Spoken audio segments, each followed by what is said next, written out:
নূর মুহাম্মদ লা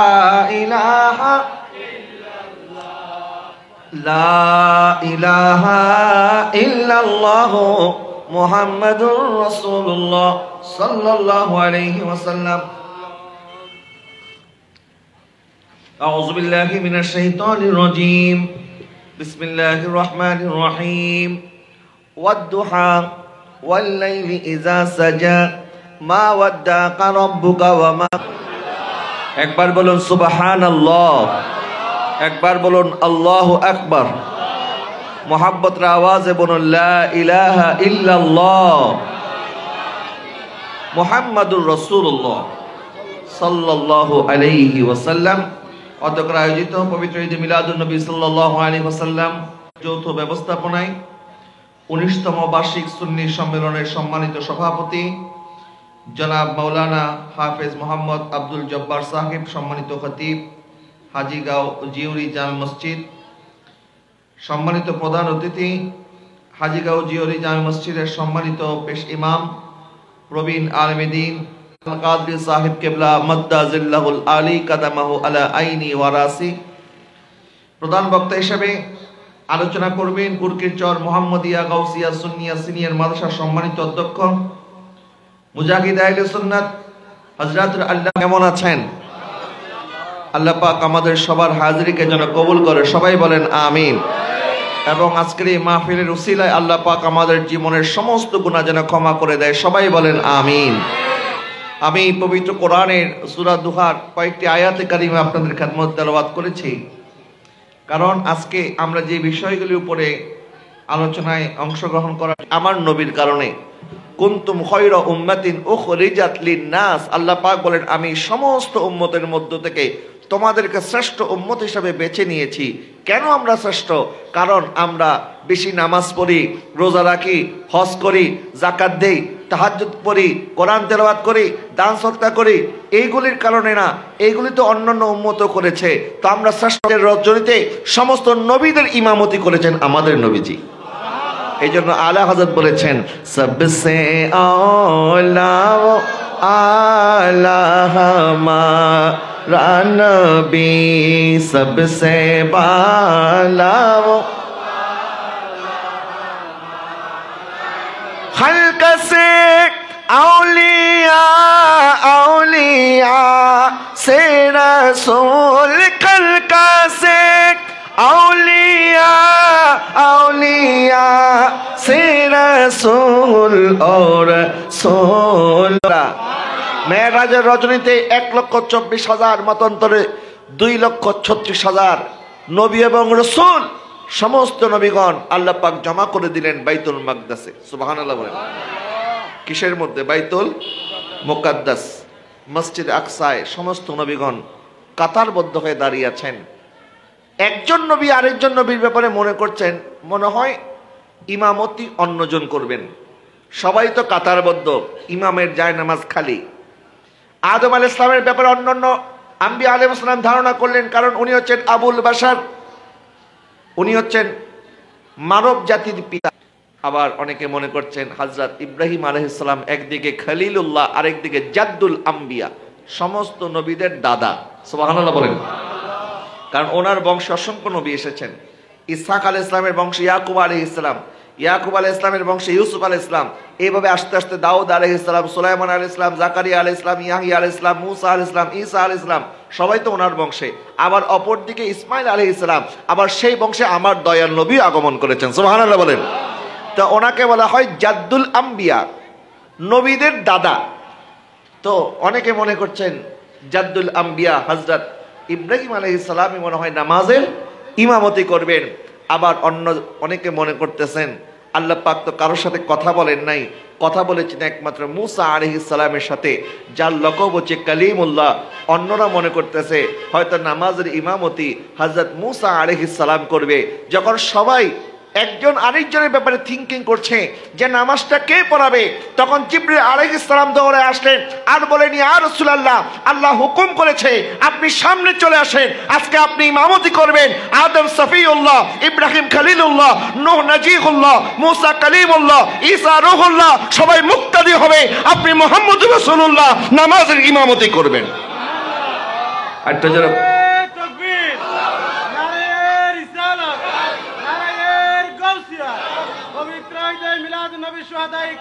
जिंदा ओ जिसके लिए महफिल कौनैन सजी है, फिरदौस से बनी जिसके वसीले से बनी है, वो हाशिमी मक्की मदनी उल अरबी है, वो मेरा नबी मेरा नबी मेरा नबी है, वो मेरा नबी मेरा नबी। বলেন না সুবহানাল্লাহ। আমার নবীর শান কত মহান। আল্লাহ পাক বলেন, মাহবুব শুধু আপনি নবী আজকে ইমামতি করবেন না, নবী যে ইরশাদ করেছেন সহিহ বুখারীর মধ্যে এসেছে কিয়ামতের পূর্বে যখন মুসা হযরতে ইমাম মাহদী আলাইহিস সালামের নেতৃত্বে মুসলিম বাহিনী দাজ্জালকে তাড়া করতে করতে ওনারা দামেস্কে চলে যাবেন। সিরিয়ার দামেস্ক শহরের একটা মসজিদে উমাইয়া, এবং সেই মসজিদের একটা সাদা ধবধবে একটা মিনার আছে। এই মসজিদে উমাইয়ার এই মিনারে ঈসা আলাইহিস সালাম আসমান থেকে নাজিল হবেন। সুবহানাল্লাহ বলেন। হযরত ইমাম মাহদী উনি নামাজের জন্য প্রস্তুতি নিয়ে নিয়েছেন, আজানও হয়ে গেছে, একামত হয়ে গেছে। এর মধ্যে সংবাদ আসবে ঈসা আলাইহিস সালাম আসমান থেকে নাজিল হয়েছে। তখন ইমাম মাহদী বলবেন, আমরা একটু অপেক্ষা করি, ঈসা আলাইহিস সালাম আসমান থেকে নুজুল হয়েছে, আজকে ওনার ইমামতিতে আমরা নামাজটা আদায় করব। যখন উনি আসবেন সবাই কাতারবদ্ধ আছে, সবাই কাতার ছেড়ে দিয়ে ওনাকে জায়গা করে দিবেন। ঈসা আলাইহিস সালাম যখন সামনের কাতারে চলে আসবেন তখন ইমাম মাহদী বলবেন, ঈসা আলাইহিস সালাম আজকে আপনি নামাজের ইমামতি করবেন। কিন্তু ঈসা আলাইহিস সালাম বলবে, আজকে আমি নবীউল্লাহ হয়ে আসি নাই, রূহুল্লাহ হয়ে আসি নাই, আজকে আমি উম্মতে মুহাম্মদীকে সাহায্য করার জন্য এসেছি। সুতরাং এই উম্মতের ইমাম হচ্ছেন আপনি, ইমাম মাহদী। আজকে আপনি নামাজের ইমামতি করবেন, আমি ঈসা আপনার পিছনে মুক্তাদি হয়ে নামাজ পড়ব। দেখেন, ঈসা আলাইহিস সালাম নবী হয়ে উম্মতের পিছনে নামাজ পড়বেন। সুবহানাল্লাহ বলেন। তো এই উম্মতের জন্য এর চেয়ে বড় মর্যাদার আর কিছু হতে পারে না। তা আমরা শ্রেষ্ঠ উম্মত আমার নবীর কারণে, আর সেই নবী যেদিন এসেছে এটাই আমাদের জন্য ঈদ। কথা বলেন ঠিক কিনা? তো নবী যেদিন উম্মতের কাছে আসে এটা হচ্ছে উম্মতের জন্য ঈদ। আর যেদিন আমার নবী আল্লাহর কাছে যায় ওই ঈদটা আমার নবীর জন্য ঈদ। কথা বলেন না ঠিক কিনা? আমরা নবীকে পেয়ে কি খুশি? বলেন, আমরা নবীকে পেয়ে আর নবী যখন আল্লাহর কাছে গেলেন আমার আল্লাহও খুশি, আমার নবীও খুশি। আর সেই রাতকে বলা হয় মেরাজুন নবী সাল্লাল্লাহু আলাইহি ওয়াসাল্লাম। এই মেরাজের রাত গত 2-3 দিন আগে আমরা অতিবাহিত করেছি। আমি আপনাদের খেদমতে এই সংক্রান্ত কয়েকটা আলোচনা করব। মেরাজটা কেন হয়েছে আমাকে একটু যদি জিজ্ঞাসা করেন যে হুজুর মেরাজটা কেন হয়েছে, অনেকগুলি কারণ আছে। এর মধ্যে একটা কারণ হচ্ছে আল্লাহ পাক আমার নবী সাল্লাল্লাহু আলাইহি ওয়াসাল্লামের জীবনে অনেক পরীক্ষা দিয়েছেন। নবী দুনিয়াতে আসার পর থেকে আল্লাহর বিভিন্ন পরীক্ষায় আমার নবী অবতীর্ণ হয়েছে। নবীজি ইরশাদ করেছেন আল্লাহ পাক সবচেয়ে বেশি পরীক্ষা করেন নবীদেরকে। বলেন না কাদেরকে? নবীদেরকে। এবং নবী ইরশাদ করেছেন সমস্ত নবীদেরকে আল্লাহ পাক যত পরীক্ষা করেছেন, যত কষ্ট দিয়েছেন, মুসিবত দিয়েছেন, আমি নবীকে সবচেয়ে বেশি পরীক্ষা করা হয়েছে। হযরত ইউনূস আলাইহিস সালামকে মাছে খেয়ে ফেলেছে না? হযরত ইয়াকুব আলাইহিস সালাম আদর সন্তান ইউসুফ আলাইহিস সালামকে হারিয়ে ফেলেছেন। ইউসুফ আলাইহিস সালাম তার বাবার কাছ থেকে প্রায় 40 বছর দূরে ছিলেন। এই যে বাবার কাছ থেকে সন্তানের বিচ্ছেদ, সন্তানের কাছ থেকে বাবার বিচ্ছেদ, এগুলি নবীদের পরীক্ষা। বলেন এগুলি কি নবীদের? হযরত আইয়ুব আলাইহিস সালাম দীর্ঘ 100 বছর অসুস্থ ছিলেন। এরপর হযরত ইব্রাহিম আলাইহিস সালামকে আল্লাহ পাক বিভিন্নভাবে পরীক্ষা করেছেন। নমরুদের অগ্নিকুণ্ডের মধ্যে ওনাকে নিক্ষেপ করা হয়েছে। এরপরে হযরত ইব্রাহিম আলাইহিস সালামকে আল্লাহ পাক স্বপ্নে দেখিয়েছেন যে তোমার পছন্দের বস্তু কোরবানি করো। উনি 100 দুম্বা কোরবানি করলেন। আল্লাহ পাক আবারও স্বপ্ন দেখাইলেন, বুঝতে পারলেন এই কোরবানি আল্লাহ চায় নাই, আল্লাহ অন্য কোনো কোরবানি চেয়েছে। উনি আবার সকালবেলা উঠে 100 উট কোরবানি করে দিলেন। সুবহানাল্লাহ বলেন। কিন্তু তারপরও যখন 100 উট কোরবানি হয়েছে, ওই রাতটা আবার স্বপ্নে দেখলেন যে আল্লাহ পাক চান ওনার সবচেয়ে পছন্দনীয় বস্তু উনি যেন কোরবানি করেন। তখন উনি বুঝে গেলেন আসলে আল্লাহ পাক এই দুম্বা আর উটের কোরবানি চায় নাই, আল্লাহ চেয়েছে আমার কলিজার টুকরা ইসমাইলের কোরবানি। সুবহানাল্লাহ বলেন। নিজের আপন সন্তানকে কেউ কি কোরবানি করতে পারে? এটা কি সম্ভব বাবা? সম্ভব না। আজকে একটা ফেসবুকে ছবি দেখলাম, এই চট্টগ্রামের কোন একটা রাস্তার মধ্যে একটা অ্যাক্সিডেন্টের মধ্যে মাত্র 1-2 বছরের বাচ্চা বাবার সামনে মারা গেছে। পিছন থেকে ট্রাক ধাক্কা মারছে, অটোতে ছিল না কিসের মধ্যে ছিল, এই ট্রাকের নিচে পড়ে বাচ্চাটা মারা গেছে। এখন এই ছোট্ট মরা বাচ্চাটাকে কোলে নিয়ে বাবা বসে আছে, কি করবে সে বুঝতে পারছে না। এই ছবিটা আমি যতবার দেখেছি আমার কলজার মধ্যে কামড় দিয়েছে, কারণ আমার তো ছোট বাচ্চা আছে, আপনাদেরও বাচ্চা আছে। চোখের সামনে বাচ্চা মারা গেলে এটা কি বাবা বরদাস্ত করতে পারে? এটা তো বাবার জন্য মৃত্যুর যন্ত্রণা চাই তো কঠিন যন্ত্রণা। যা হয়ে গেলেন, ইব্রাহিম আলাইহিস সালাম জবে করে দিলেন, জবে হয় না, পশমও কাটে না, কারণ আল্লাহ ওই ছুরিকে নিষেধ করে দিয়েছেন, খবরদার আমার ইসমাইলের একটা পশমও যেন না কাটে। যখন উনি আল্লাহু আকবার বলে দিলেন, যখন জবে হয়ে গেল, চোখের মধ্যে তো পট্টি বাঁধা আছে, এইদিকে জান্নাত থেকে একটা দুম্বা নিয়ে আসলেন, ওই ছুরির নিচে শুয়ে পড়লো। ইব্রাহিম আলাইহিস সালাম যখন চোখের পট্টি খুললেন, মনে একজন আছে না নাই, উনি কে? হযরতে ইউসুফ আলাইহিস সালাম। আর আমার নবীরও একজন ইসমাইল আছে, আর ওই ইসমাইলের নাম ইমামে হাসান এবং ইমামে হুসাইন রাদিয়াল্লাহু তাআলা। হুজুরে বলুন সুবহানাল্লাহ। নবীজি সাল্লাল্লাহু আলাইহি ওয়াসাল্লাম বলতেছেন, হুমা রাইহানাতা মিনাদ দুনিয়া, আমার হাসান এবং হুসাইন হচ্ছে আমার জান্নাতি দুইটা খুশবু এই দুনিয়া। উনি কিছুটা বয়স পেয়েছিলেন, মার দুধ পান করতেন। তো একদিকে হযরত ইমাম হাসান হুসাইন খেলা করছে এক কোলে, আরেক কোলে হযরত ইব্রাহিম রাদিয়াল্লাহু তাআলা খেলা করতেছেন। এর মধ্যে জিবরিল আলাইহিস সালাম আসলেন। জিবরিল আসার পরে বলতেছেন, ইয়া রাসূলুল্লাহ, আল্লাহ বলেছে আপনার এই 3 সন্তান থেকে যে কোনো এক সন্তানকে কোরবানি করে দিতে হবে, অর্থাৎ তার ইন্তেকাল হয়ে যাবে। আমার নবী সাল্লাল্লাহু আলাইহি ওয়াসাল্লামের জন্য এটাও একটা পরীক্ষা। নবীজি চিন্তা করলেন ফাতেমা কষ্ট পেল কম পাবে। নবীজি বললেন, আমি কষ্ট পেতে রাজি আছি, যাও আমার আল্লাহকে বল আমি ইব্রাহিমকে আল্লাহর কাছে দিয়ে দিলাম। জোরে বলেন না সুবহানাল্লাহ। ইব্রাহিম রাদিয়াল্লাহু তাআলাকে দিয়ে আমার নবীর কাছে রাখলেন কাকে? ইমাম হাসান এবং ইমাম হুসাইন রাদিয়াল্লাহু তাআলা আনহুমাকে। কিন্তু আমার নবী এটাও বলে দিয়েছেন, হাসান এবং হুসাইন রাদিয়াল্লাহু তাআলা আনহুম এই দুইজন প্রাপ্তবয়স্ক হওয়ার পরে এই ইসলামের জন্য ওনারও জীবন দিয়ে দিবেন নবীর উম্মতের খাতিরে। সুবহানাল্লাহ বলেন। নবীজি হযরত ইমাম হাসানকে বলেছেন, হাসান ইবনে হুয়া সাইয়্যিদ, আমার হাসান আমার সন্তান, সে একজন নেতা। কেমন নেতা? নবীজি ইরশাদ করেছেন, তার মাধ্যমে আল্লাহ পাক মুসলমানদের বড় বড় 2টা গ্রুপকে রক্তপাতের হাত থেকে, যুদ্ধ বিগ্রহের হাত থেকে, মারামারি কাটাকাটির হাত থেকে আল্লাহ পাক রক্ষা করবেন। সুবহানাল্লাহ। জান আমার নানা জান আমাকে সৈয়দ বলেছে, আমার মাধ্যমে মুসলমানদের 2টা গ্রুপ, বড় বড় গ্রুপ আল্লাহ রক্তপাত থেকে রক্ষা করবেন। সেই সময় এসে গেছে। ইমাম হাসান নিজের খেলাফত ছেড়ে দিলেন, আমিরে মুয়াবিয়াকে খেলাফতের জন্য মনোনীত করলেন। সুবহানাল্লাহ বলেন। ইমাম হাসান রাদিয়াল্লাহু তাআলা ইসলামের জন্য কত বড় কোরবানি দিয়েছেন, মসনদ ছেড়ে দিয়েছেন। আর ইমাম হুসাইন রাদিয়াল্লাহু তাআলা কারবালার ময়দানে মসনদের জন্য যায় নাই, খেলাফতের জন্য যায় নাই, ক্ষমতার জন্য যায় নাই। যেই লম্পট ইয়াজিদ নবীর শরীয়তের উপরে আঘাত করেছে, নমুনা হয়ে যেতে চাই। যদি ঘর বাড়ি ছেড়ে দিতে হয়, ঘর বাড়ি ছেড়ে দাও।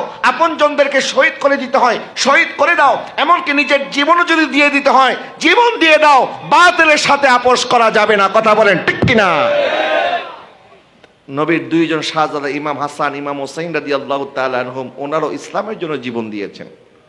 তো এটাও তো আমার নবীর জন্য পরীক্ষা। বলেন এটাও কি আমার নবীর জন্য কি? নবীজি সাল্লাল্লাহু আলাইহি ওয়াসাল্লাম ইরশাদ করেন, মান ইউরিদুল্লাহু বিহি খায়রান ইউসিব মিনহু, আল্লাহ পাক যেই ব্যক্তির মঙ্গল কামনা করেন, আল্লাহ পাক যেই ব্যক্তির ভালো চায়, আমার আল্লাহ ওই ব্যক্তিকে বিভিন্ন বিপদ দেয়। বলে না কি দেয়? বিপদ দেয়।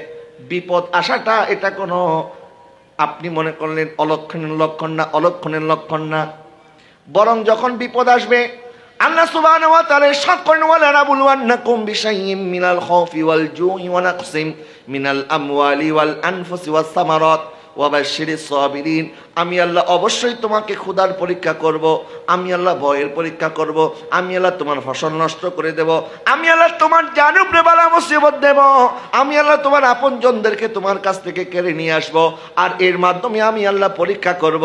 আর যারা ধৈর্য ধারণ করবে তাদের জন্য রয়েছে সুসংবাদ।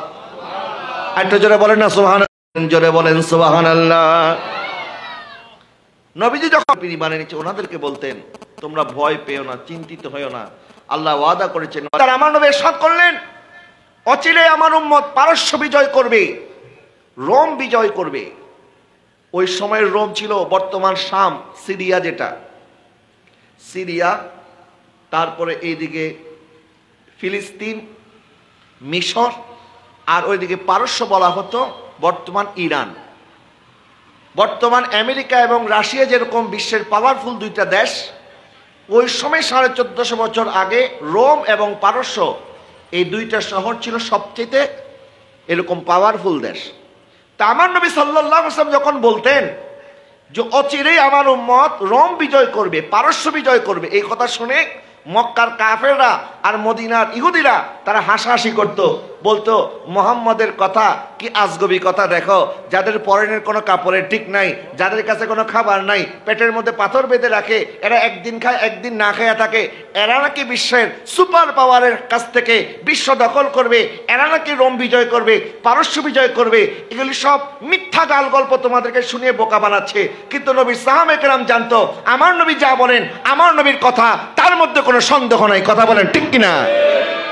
নবী যেটা বলেছেন তার মধ্যে কোনো সন্দেহ আছে? বিজ্ঞান অনেক সময় এক এক সময় এক এক রকম বলে, বিজ্ঞানের কথা পরিবর্তন হয়ে যায়, আমার নবীর কথার মধ্যে কোনো পরিবর্তন। নবী বলেছেন বিজয় হবে। মাত্র 11 হিজরির সময় খলিফা ওমর রাদিয়াল্লাহু তাআলা আনহুর শাসন আমলে কাদেসিয়ার যুদ্ধ হয়েছে। এরপরে পারস্য বিজয় করেছে সাহাবায়ে কেরাম, রোম বিজয় করেছে, বাইতুল মুকাদ্দাস ফাতা করেছে মুসলমানরা। সুবহানাল্লাহ বলেন না? বেশি দিন না, মাত্র 11 হিজরিতে।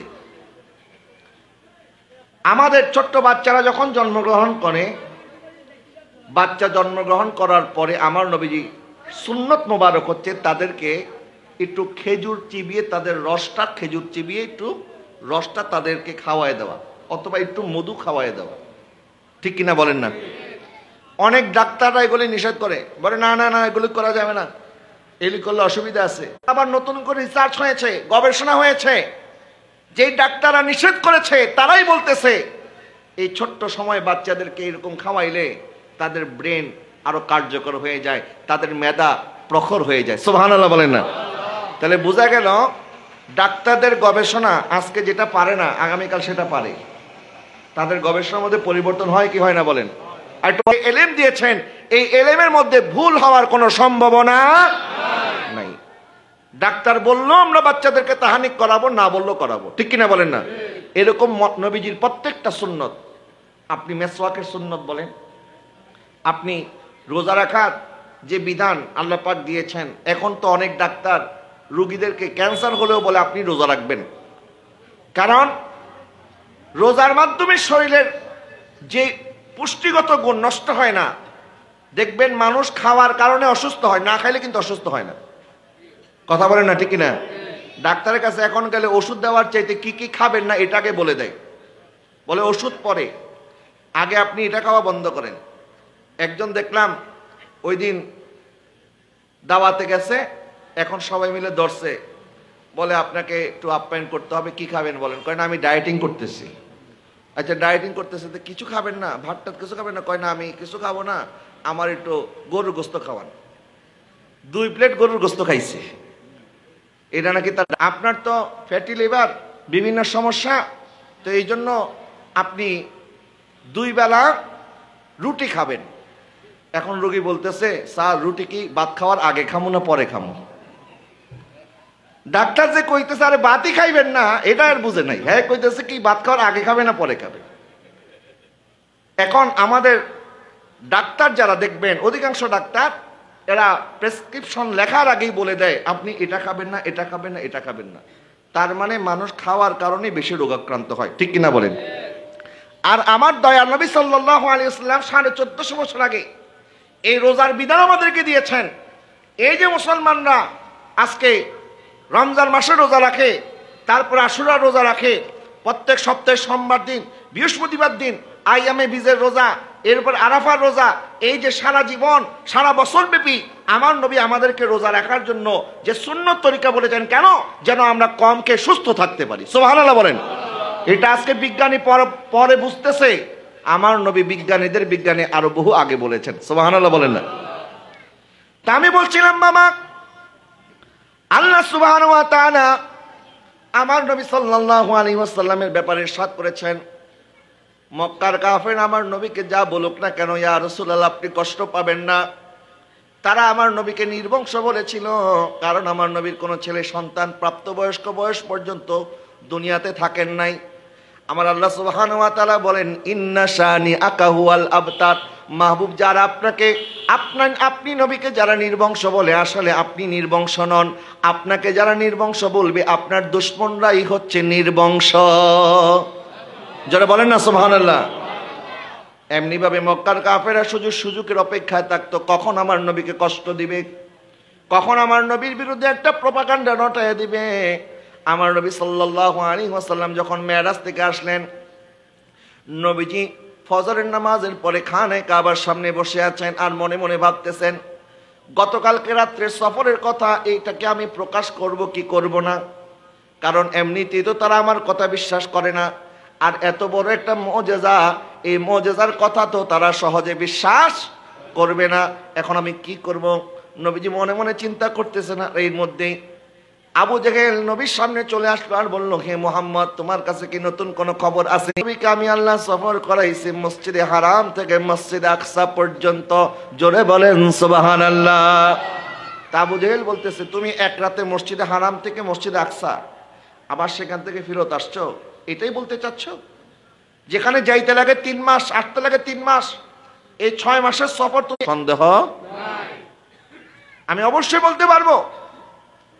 আবু জেহেল মক্কার মধ্যে ঘুরে ঘুরে রাস্তার মধ্যে এলান করে দিল, এই মক্কাবাসী দেখো, ইসলামের নবী মুহাম্মদ কত বড় মিথ্যাবাদী। বলেন না নাউজুবিল্লাহ। বলে সেই নাকি গতকালকে রাত্রে মেরাজ করেছে, আসো আসো তোমরা তার মুখ থেকে শোনো। যখন মক্কা মুহূর্তের জন্য নবীজি গেলেন, 2 রাকাত নামাজ পড়ে আমার নবী সেখান থেকে চলে গেলেন আসমানে, সেখান থেকে সিদরাতুল মুনতাহা, সেখান থেকে সুম্মা দানা ফাতাদাল্লা ফাকানা কাবা কাউসাইনি আও আদনা। আল্লাহ পাক নবীকে যতটুক নিয়েছেন আমার নবী ততটুক গেলেন, আবার রাতের মধ্যে ফেরত চলে আসলেন। আমার নবী সাল্লাল্লাহু আলাইহি ওয়াসাল্লামকে যখন মক্কার মানুষ একের পর এক প্রশ্ন করতেছে, মুহাম্মদ আচ্ছা তুমি যদি গিয়ে থাকো তাহলে বলো বাইতুল মুকাদ্দাসের মধ্যে দরজা কয়টা, জানালা কয়টা? যখন একের পর এক তারা প্রশ্ন করা শুরু করলো, আমার নবী সাল্লাল্লাহু আলাইহি ওয়াসাল্লাম কিছুটা চিন্তিত হয়ে গেলেন, কারণ আমার নবী তো গিয়েছিলেন, আপনি মসজিদের মধ্যে 5 ওয়াক্তবার নামাজ পড়ার জন্য আসলেও মসজিদের দরজা জানলা কয়টা এগুলি কি গণেননি? বলেন আমরা কখনো গণি? আমরা তো গণি না, আমরা তো এগুলি দেখার জন্য আসি না, আমরা তো নামাজ পড়ার জন্য আসি। আমার নবী সাল্লাল্লাহু আলাইহি ওয়াসাল্লাম যখন তাদের প্রশ্নের উত্তর দিবেন, আল্লাহ পাক এক ফেরেশতাকে হুকুম করলেন, এই ফেরেশতা, গতকালকে রাত্রে আমার মাহবুব এসেছে বাইতুল মুকাদ্দাসে, আজকে বাইতুল মুকাদ্দাসকে আমার নবীর সামনে আমি আল্লাহ হাজির করে দেব। একটা জোরে বলেন না সুবহানাল্লাহ।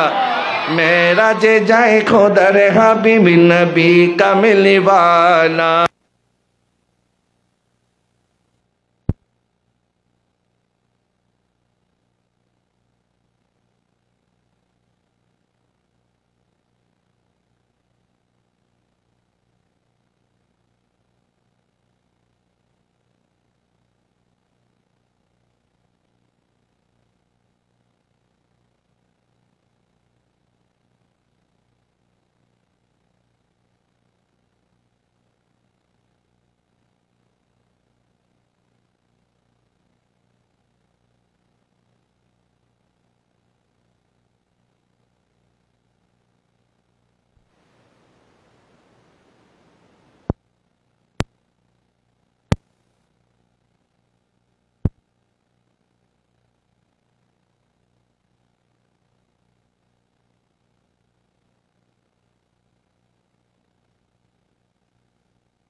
না। আবু জেহেল কি কয় আমি, তার মানে বোঝা গেল জাহেল মূর্খ যারা, এদেরকে হাজারটা প্রমাণ দিল এরা বলবে বিচার মানি তাল গাছ আমার, ঠিক কিনা বলেন না?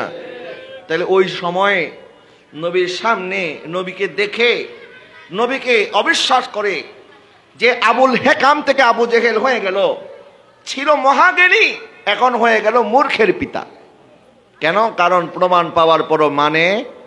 তো ওই সময়ের আবু জেহেল্লাই যদি নবীকে দেখার পরও না মানতে পারে, এই সময় কিছু আবু জেহেল থাকবে যাদের সামনে নবী অলির প্রশংসা করা হলে এদের শরীরের মধ্যে মনে আগুন ধরবে, এরা প্রমাণ পাওয়ার পরও নবী অলির শান তারা মানতে চাইবে না। কথা বলেন ঠিক কিনা? এরকম আছে না নাই? আমি অবাক হয়ে গেলাম, গতকালকে একজন তাফসীর করছেন, ওয়ালা তাকুলু লিমান ইউকতালু ফি সাবিলিল্লাহি আমওয়াত বাল আহইয়াউ ওয়ালাকিন লা তাশউরুন। কোরআনে আয়াত আপনারা সবাই শুনেছেন, আমরাও বর্ণনা করি। আল্লাহ পাক বলেছেন, নিশ্চয়ই যারা আল্লাহ রাস্তায় শাহাদাত বরণ করেছে তারা মৃত নয়, তারা জীবিত। বলেন তারা কি? একজন মুফাসসির সাহেবের ছেলে তার বাবার সম্পর্কে বলতেছে, এই আয়াত দিয়ে ব্যাখ্যা করে বোঝাচ্ছে তার বাবা জীবিত। তার বাবা বড় মুফাসসির ছিলেন, বাংলাদেশের একজন পরিচিত মুখ। সে বাবার ব্যাপারে বলতেছে যে আমার বাবা যে জীবিত এটার দলিল কোরআনের আয়াত। তা আমরা বলি তোমার বাবা জীবিত এটার জন্য দলিল পাও, আমার নবী যে জীবিত এটার জন্য দলিল পাও না। কথা বলেন না ঠিক কিনা? আমার নবী হায়াতুন নবী।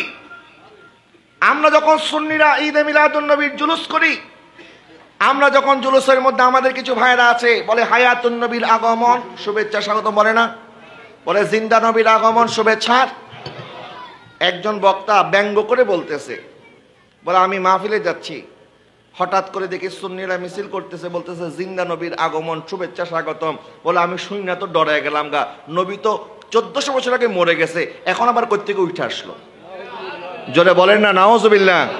বলেন এইভাবে আমার নবীর ব্যাপারে কথা বলে ঈমান থাকবে? সুন্নিদের ভিতরে অন্য জিনিসের ঘাটতি থাকলেও দেখবেন নবীর আদবের কোনো ঘাটতি নাই।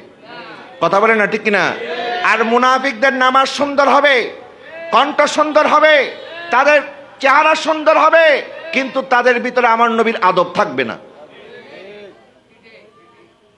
এই জন্য আমার আব্বা হুজুর বাকিবিল্লাহ রহমতুল্লাহি আলাইহি বলতেন, নবীর দুশ্মন আছে যত, কথা বলবে মধুর মতো, মিঠা মিঠা কথা বলে, মিঠা মিঠা কথা বলে নিয়ে যাবে ঈমান, আশিকে বিনে কে বুঝিবে দয়াল শান, আশিকে বিনে কে বুঝিবে। নবীর শান বোঝার জন্য নবীর আশিক হওয়ার দরকার আছে না নাই? ওই যুগে যদি আবু জেহেল আমার নবীকে দেখার পরে চিনতে পারে নাই, আমার নবীর শানে বেয়াদবি করেছে, এই যুগেও আবু জেহেলের অনুসারী কিছু থাকবে কি থাকবে না?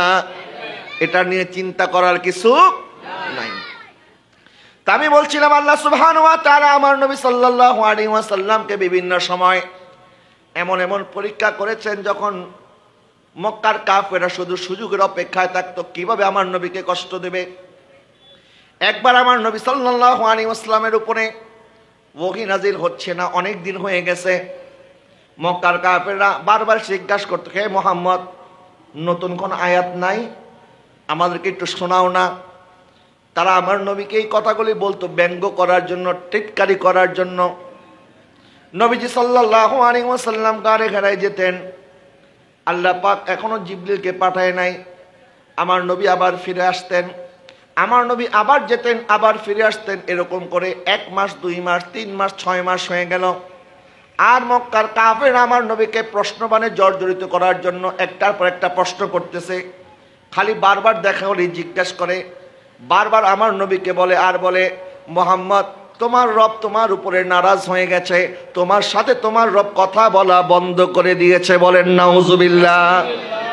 বলে তুমি যে মিথ্যা নবী এটা প্রমাণ হয়ে গেছে, কারণ তুমি এখন আমাদেরকে নতুন কোন আয়াত শোনাইতে পারতেছো না কেন? বলেন না নাউজুবিল্লাহ। আমার নবীর সাথে মক্কার কাফেররা এরকম করতেছে, আমার আল্লাহ দেখে কি দেখে না? আমার আল্লাহ চাইলে সাথে সাথে জবাব দিতে পারে কি পারে না? আমার আল্লাহ দেখে, আমার আল্লাহ জবাব দিতে পারে, কিন্তু আল্লাহ জবাব না দেওয়াটাও আল্লাহর একটা হিকমত।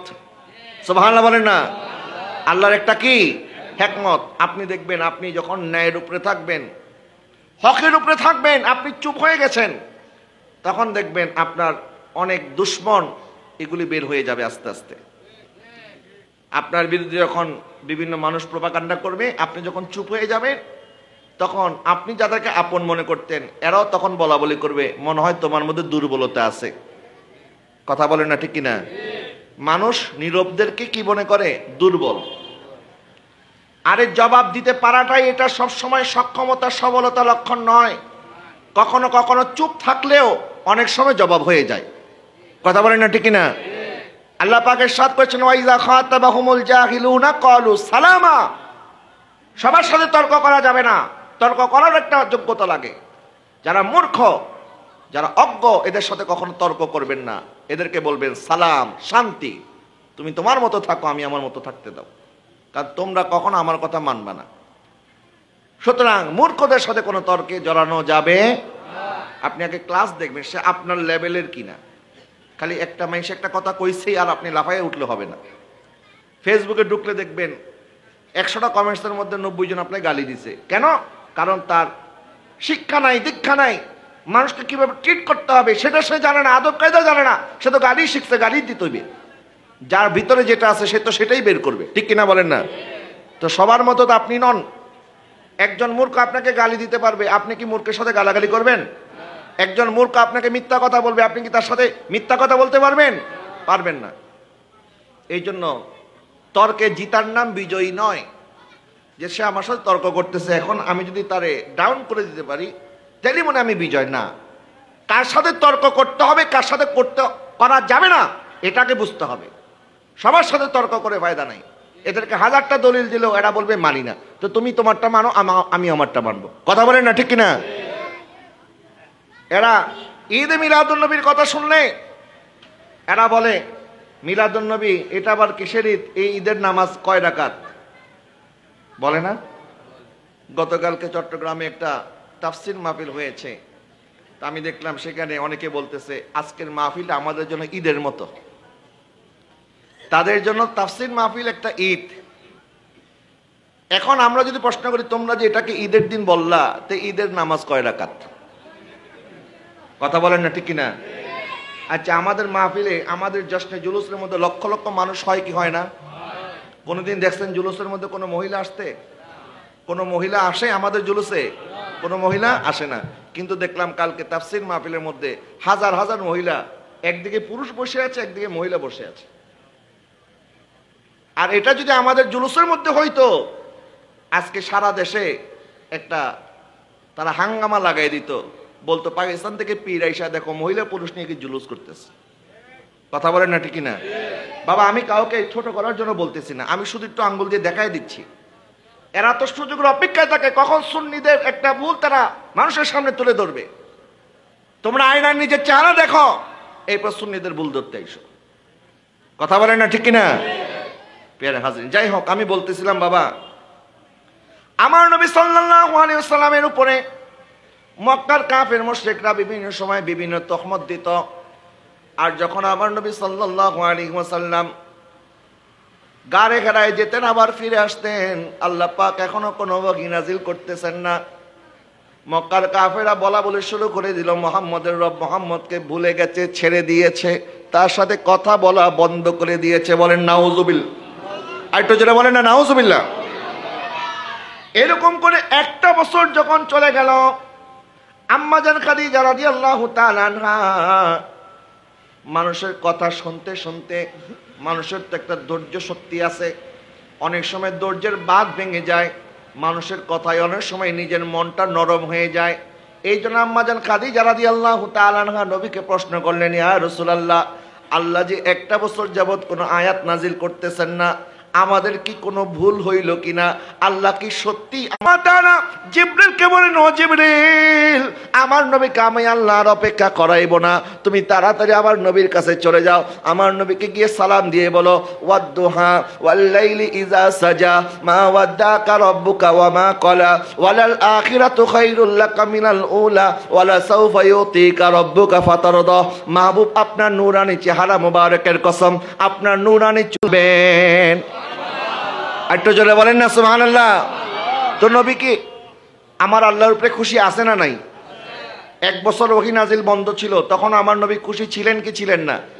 মক্কার কাফের মুশরিকরা আমার নবীকে প্রশ্ন মানে জর্জরিত করেছে, আমার নবীর নামে তহমত দিয়েছে, আমার নবীকে মিথ্যা অপবাদ দিয়েছে, আমার নবী জবাব দেয় নাই। আমার নবী জানেন জবাব আসবে আল্লাহর পক্ষ থেকে। বলেন, জবাব কার পক্ষ থেকে আসবে? আপনি যখন চুপ হয়ে যাবেন, আপনি যদি হকের উপরে থাকবেন, তখন আপনি মনে রাখবেন জবাব আপনাকে দিতে হবে না, জবাব আসবে আসমান থেকে। নবীজি সাল্লাল্লাহু আলাইহি ওয়াসাল্লাম কোনো জবাব দেয় নাই। আব্দুল্লাহ ইবনে উবাই রইসুল মুনাফিকিন, মুনাফিকদের রইস ছিল, প্রধান। গোটা মদিনার মধ্যে আম্মা জান আয়েশা সিদ্দিকা রাদিয়াল্লাহু তাআলা নামে প্রপাগান্ডা ছড়াইছে, ওনার বিরুদ্ধে ব্যভিচারের অপবাদ আরোপ করেছে। বলেন না নাউজুবিল্লাহ। নবীজি সাল্লাল্লাহু আলাইহি ওয়াসাল্লাম কোনো জবাব দেয় নাই। এইদিকে সাইয়েদনা আবু বকর সিদ্দিক রাদিয়াল্লাহু তাআলা আনহু এসে আম্মা জান আয়েশাকে মনে করবে আমি এই অপরাধে অপরাধী এবং আমার আল্লাহ অবশ্যই এটার একটা ফয়সালা করবে। সুবহানাল্লাহ বলেন। নবীজি কোনো জবাব দেয় নাই। অনেকে এখন এখান থেকে মনে করবেন, বলতে চাইবেন যে নবী যে গায়েব জানে, তো নবী যদি জানতো তাহলে বলে দিলেন না কেন? নাউজুবিল্লাহ বলেন না। আচ্ছা, নবী যদি গায়েব জানতো, নবী বলে দেন নাই, আল্লাহ কি গায়েব জানে না? বলে না, জানে কি জানে না? তা আল্লাহ কেন আয়াত নাজিল করেন নাই সাথে সাথে? আমার আল্লাহ সুবহানাহু ওয়া তাআলা পরীক্ষা করেছেন আব্দুল্লাহ ইবনে উবাইয়ের কথা। আল্লাহ পাক 1 মাস যাবত কোনো আয়াত নাজিল করে নাই। আল্লাহ সুবহানাহু ওয়া তাআলা 1 মাস পর্যন্ত কাফিরদেরকে, মুনাফিকদেরকে সুযোগ দিয়েছে, দেখি তোরা কতদূর করতে পারস, তোরা কতটুকু বলতে পারস। আল্লাহ পাক তাদেরকে সুযোগ দিয়েছে। 1 মাস পর আল্লাহ পাক আম্মা জান আয়েশার শানে 10টা পবিত্রতার আয়াত নাজিল করেছে। জোরে বলেন সুবহানাল্লাহ। বিদ্রুপ করেছে আমার নবী। জিবরিলকে বলেন, ও জিবরিল, মক্কার কাফের মুশরিকরা এত ব্যঙ্গ বিদ্রুপ করেছে, তুমি আসতে এত দেরি করলা কেন? আমাকে কি দেখতে মনে চায় না? জিবরিল বলতেছে, ইয়া রাসূলুল্লাহ, আমি তো আল্লাহর দরবারে এটার অপেক্ষায় ছিলাম কখন আল্লাহ আমাকে আদেশ করবে আর আমি আপনি নবীর কদমে চলে আসব, কারণ আমি জিবরিল তো আপনাকে দেখার জন্য অস্থির হয়েছিলাম। একটু জোরে বলেন না সুবহানাল্লাহ। আচ্ছা, জিবরিল কার কাছে আসছে? নবীর কাছে। বলে না কার কাছে? 1 বার, 2 বার, 1000 বার, 24,000 বার। সুবহানাল্লাহ বলেন। কয় হাজার বার? 24,000। জিবরিল যেখানে নিজেই নবীর কাছে এসেছেন 24,000 বার, আর খানে কাবা থেকে শুরু করে বাইতুল মুকাদ্দাস, বাইতুল মুকাদ্দাস থেকে প্রথম আসমান, প্রথম আসমান থেকে সপ্তম আসমান, সপ্তম আসমান থেকে সিদরাতুল মুনতাহা, পুরাটা সফরে জিবরিল আমার নবীর সাথে আছে না নাই? বলে না আছে না নাই? তো যে শুরু থেকে আছে তাকে দেখার জন্য এত উপরে যাওয়ার কি দরকার? অনেকে বলে যে নবী নাকি শুধুমাত্র সেদিন মেরাজে গিয়েছেন, জিবরিলকে দেখে চলে এসেছেন, আল্লাহকে দেখে নাই।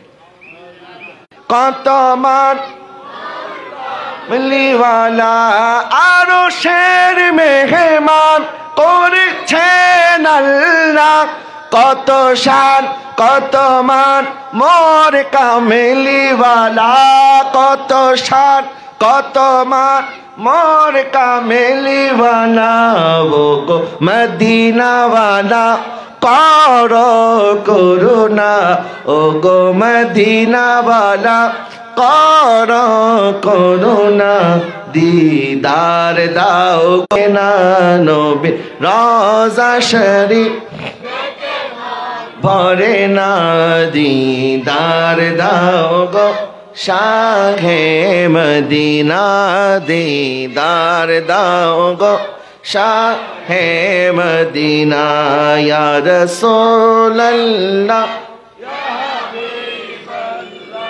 ইয়া রাসূলুল্লাহ ইয়া হাবিব রাসূলুল্লাহ ইয়া হাবিবাল্লাহ ইয়া রাসূলুল্লাহ। আমার নবী সাল্লাল্লাহু আলাইহি ওয়াসাল্লাম শুধু মেরাজে গিয়ে জিবরিলকে নয় আল্লাহ পাক বলেন সুম্মা দানা ফাতাদাল্লা ফাকানা কাবা কাউসাইনি আও আদনা।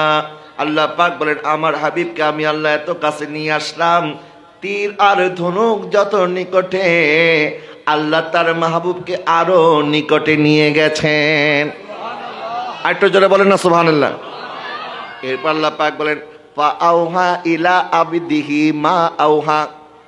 অতঃপর আমি আল্লাহ আমার বান্দার প্রতি ওহী করেছি, আমার বান্দাকে জানিয়ে দিয়েছি। আল্লাহ কি জানিয়েছেন? আল্লাহ সুবহানাহু ওয়া তাআলা বলেন ফা আওহা ইলা আবদিহি মা আওহা।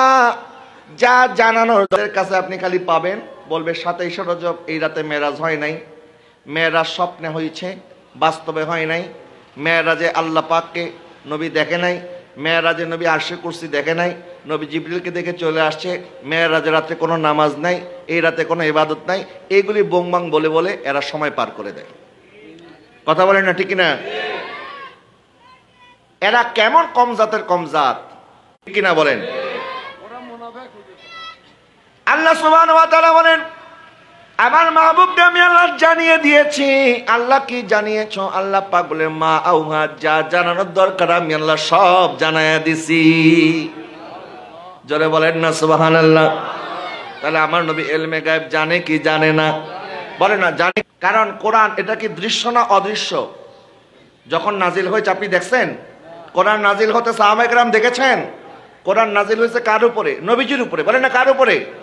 নবীজির উপরে। নবীজি বলেছেন, সাহাবায়ে কেরাম মুখস্থ করেছেন। কেউ পাথরের বুকে লিখেছেন, কেউ গাছের পাতায় লিখেছেন। আমি এবার মক্কা শরীফে যখন গেলাম, ওখানে হুজুর একটা উপত্যকা আছে, একটা পাহাড়ের পাহাড় এত সুন্দর সুন্দর মনে হয় কোনো শিল্পী মনে হয় সুন্দর সুন্দর করে কেপি, সেটা এখনো পাথরের বুকে খোদাই করা আছে। এরকম আপনি বিভিন্ন শিলালিপি পাবেন সাহাবায়ে কেরামের যুগে, যারা পাথরের বুকে এরকম কোরআন খোদাই করে লিখে রাখতেন। তো এটা যে কোরআন, এটা যে আল্লাহর কালাম, এটা আমাদেরকে বলেছেন কে? নবীজি। বলেন তেলাওয়াত করেছেন কে? উম্মতকে খবর দিয়েছেন কে? এখন আমি বলি নবী গায়েব জানে না, তো এটা আসলো কোত্থেকে?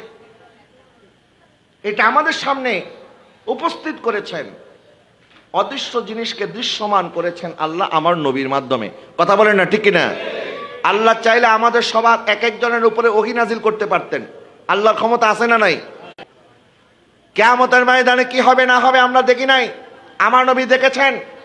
আরশ, কুরসি, লৌহ, কালাম, এই সমস্ত দৃশ্য অদৃশ্য জিনিস আমরা দেখি নাই, আমার নবী দেখেছেন। জিবরিল ফেরেশতা অদৃশ্য, আমার নবী দেখেছেন। মিকাইল, ইসরাফিল, আজরাইল, মালাকুল মউত অদৃশ্য, এগুলি আমার নবী দেখেছেন। কবরের আযাব সত্য, অদৃশ্য, গায়েব, আমার নবী দেখেছেন। কবরের নিয়ামত সত্য, জান্নাত সত্য, কবরের মধ্যে নিয়ামত প্রবাহিত হয়, এটা আমরা দেখি নাই, আমার নবী দেখেছেন। সুবহানাল্লাহ বলেন। মেরাজের রাত্রে নবী যাচ্ছেন বোরাকে চলে। বোরাক বারকুনের বহুবচন, বারকুন থেকে বোরাক। এখন বারকুন শব্দের অর্থ কি? বিদ্যুৎ। বিদ্যুৎ যেই গতিতে চলে, বোরাক, আমার নবী বলেন এটার গতি এত বেশি, চোখের দৃষ্টিসীমা যতটুক যায় আমার এই বাহন এক পলকে ততটুক যায়। জোরে বলেন না সুবহানাল্লাহ। বোরাক এটা কি? নূর। বলেন এটা কি? নবীজি সাল্লাল্লাহু আলাইহি ওয়াসাল্লাম নূরের বাহনে চললেন। নবীর সাথে সামনে পিছনে 70,000 ফেরেশতা। ফেরেশতা কি? নূর। বলেন না ফেরেশতা কি? এরপরে আমার নবী সাল্লাল্লাহু আলাইহি ওয়াসাল্লামকে আল্লাহ পাক নিয়ে গেলেন সিদরাতুল মুনতাহা পর্যন্ত। জিবরিল গেলেন। এরপরে বলেন জিবরিল বলতেছে হুজুর আমার আর যাওয়ার ক্ষমতা নাই। সেখান থেকে আমার নবী রফরফে চললেন। রফরফ এটাও একটা নূরের বাহন। কিসের বাহন? নূরের বাহন। আর যেখানে গেছেন এটা তো নূরের মহাসাগর। সুবহানাল্লাহ বলেন না। যেই নূরের তাজাল্লি জিবরিলও সহ্য করতে পারবে না, যেখানে জিবরিলের যাওয়ার অনুমতি নাই সেখানে আমার নবী গিয়েছেন। তাহলে যার বাহন নূর, যার সঙ্গী নূর, যেখানে গিয়েছেন সেখানেও নূর, তাহলে তিনি কি মাটি না তিনিও নূর? তিনি শুধু নূর নন, নূরুন আলা নূর। সুবহানাল্লাহ বলেন না? এই জন্য আমরা বলি নূর ওয়ালা আয়া হ্যায়, নূর লেकर आया है सारे आलम में, ये देखो कैसा नूर छाया है। बोलो अस्सलातु अस्सलाम अलैका या रसूल अल्लाह, अस्सलातु हबीब अल्लाह, अस्सलातु अस्सलाम अलैका या रसूल अल्लाह, अस्सलातु अस्सलाम। जब तलक ये चाँद तारे झिलमिलाते जाएंगे, तबे तलक जश्ने बिलादत हम मनाते जाएंगे। नूर वाला आया है, नूर लेकर आया है सारे आलम में, ये देखो कैसा नूर छाया है। बोलो अस्सलातु लैका या रसूल अल्लाह, अस्सलातु अस्सलाम अलैका या अल्लाहुम्मा सल्ली अला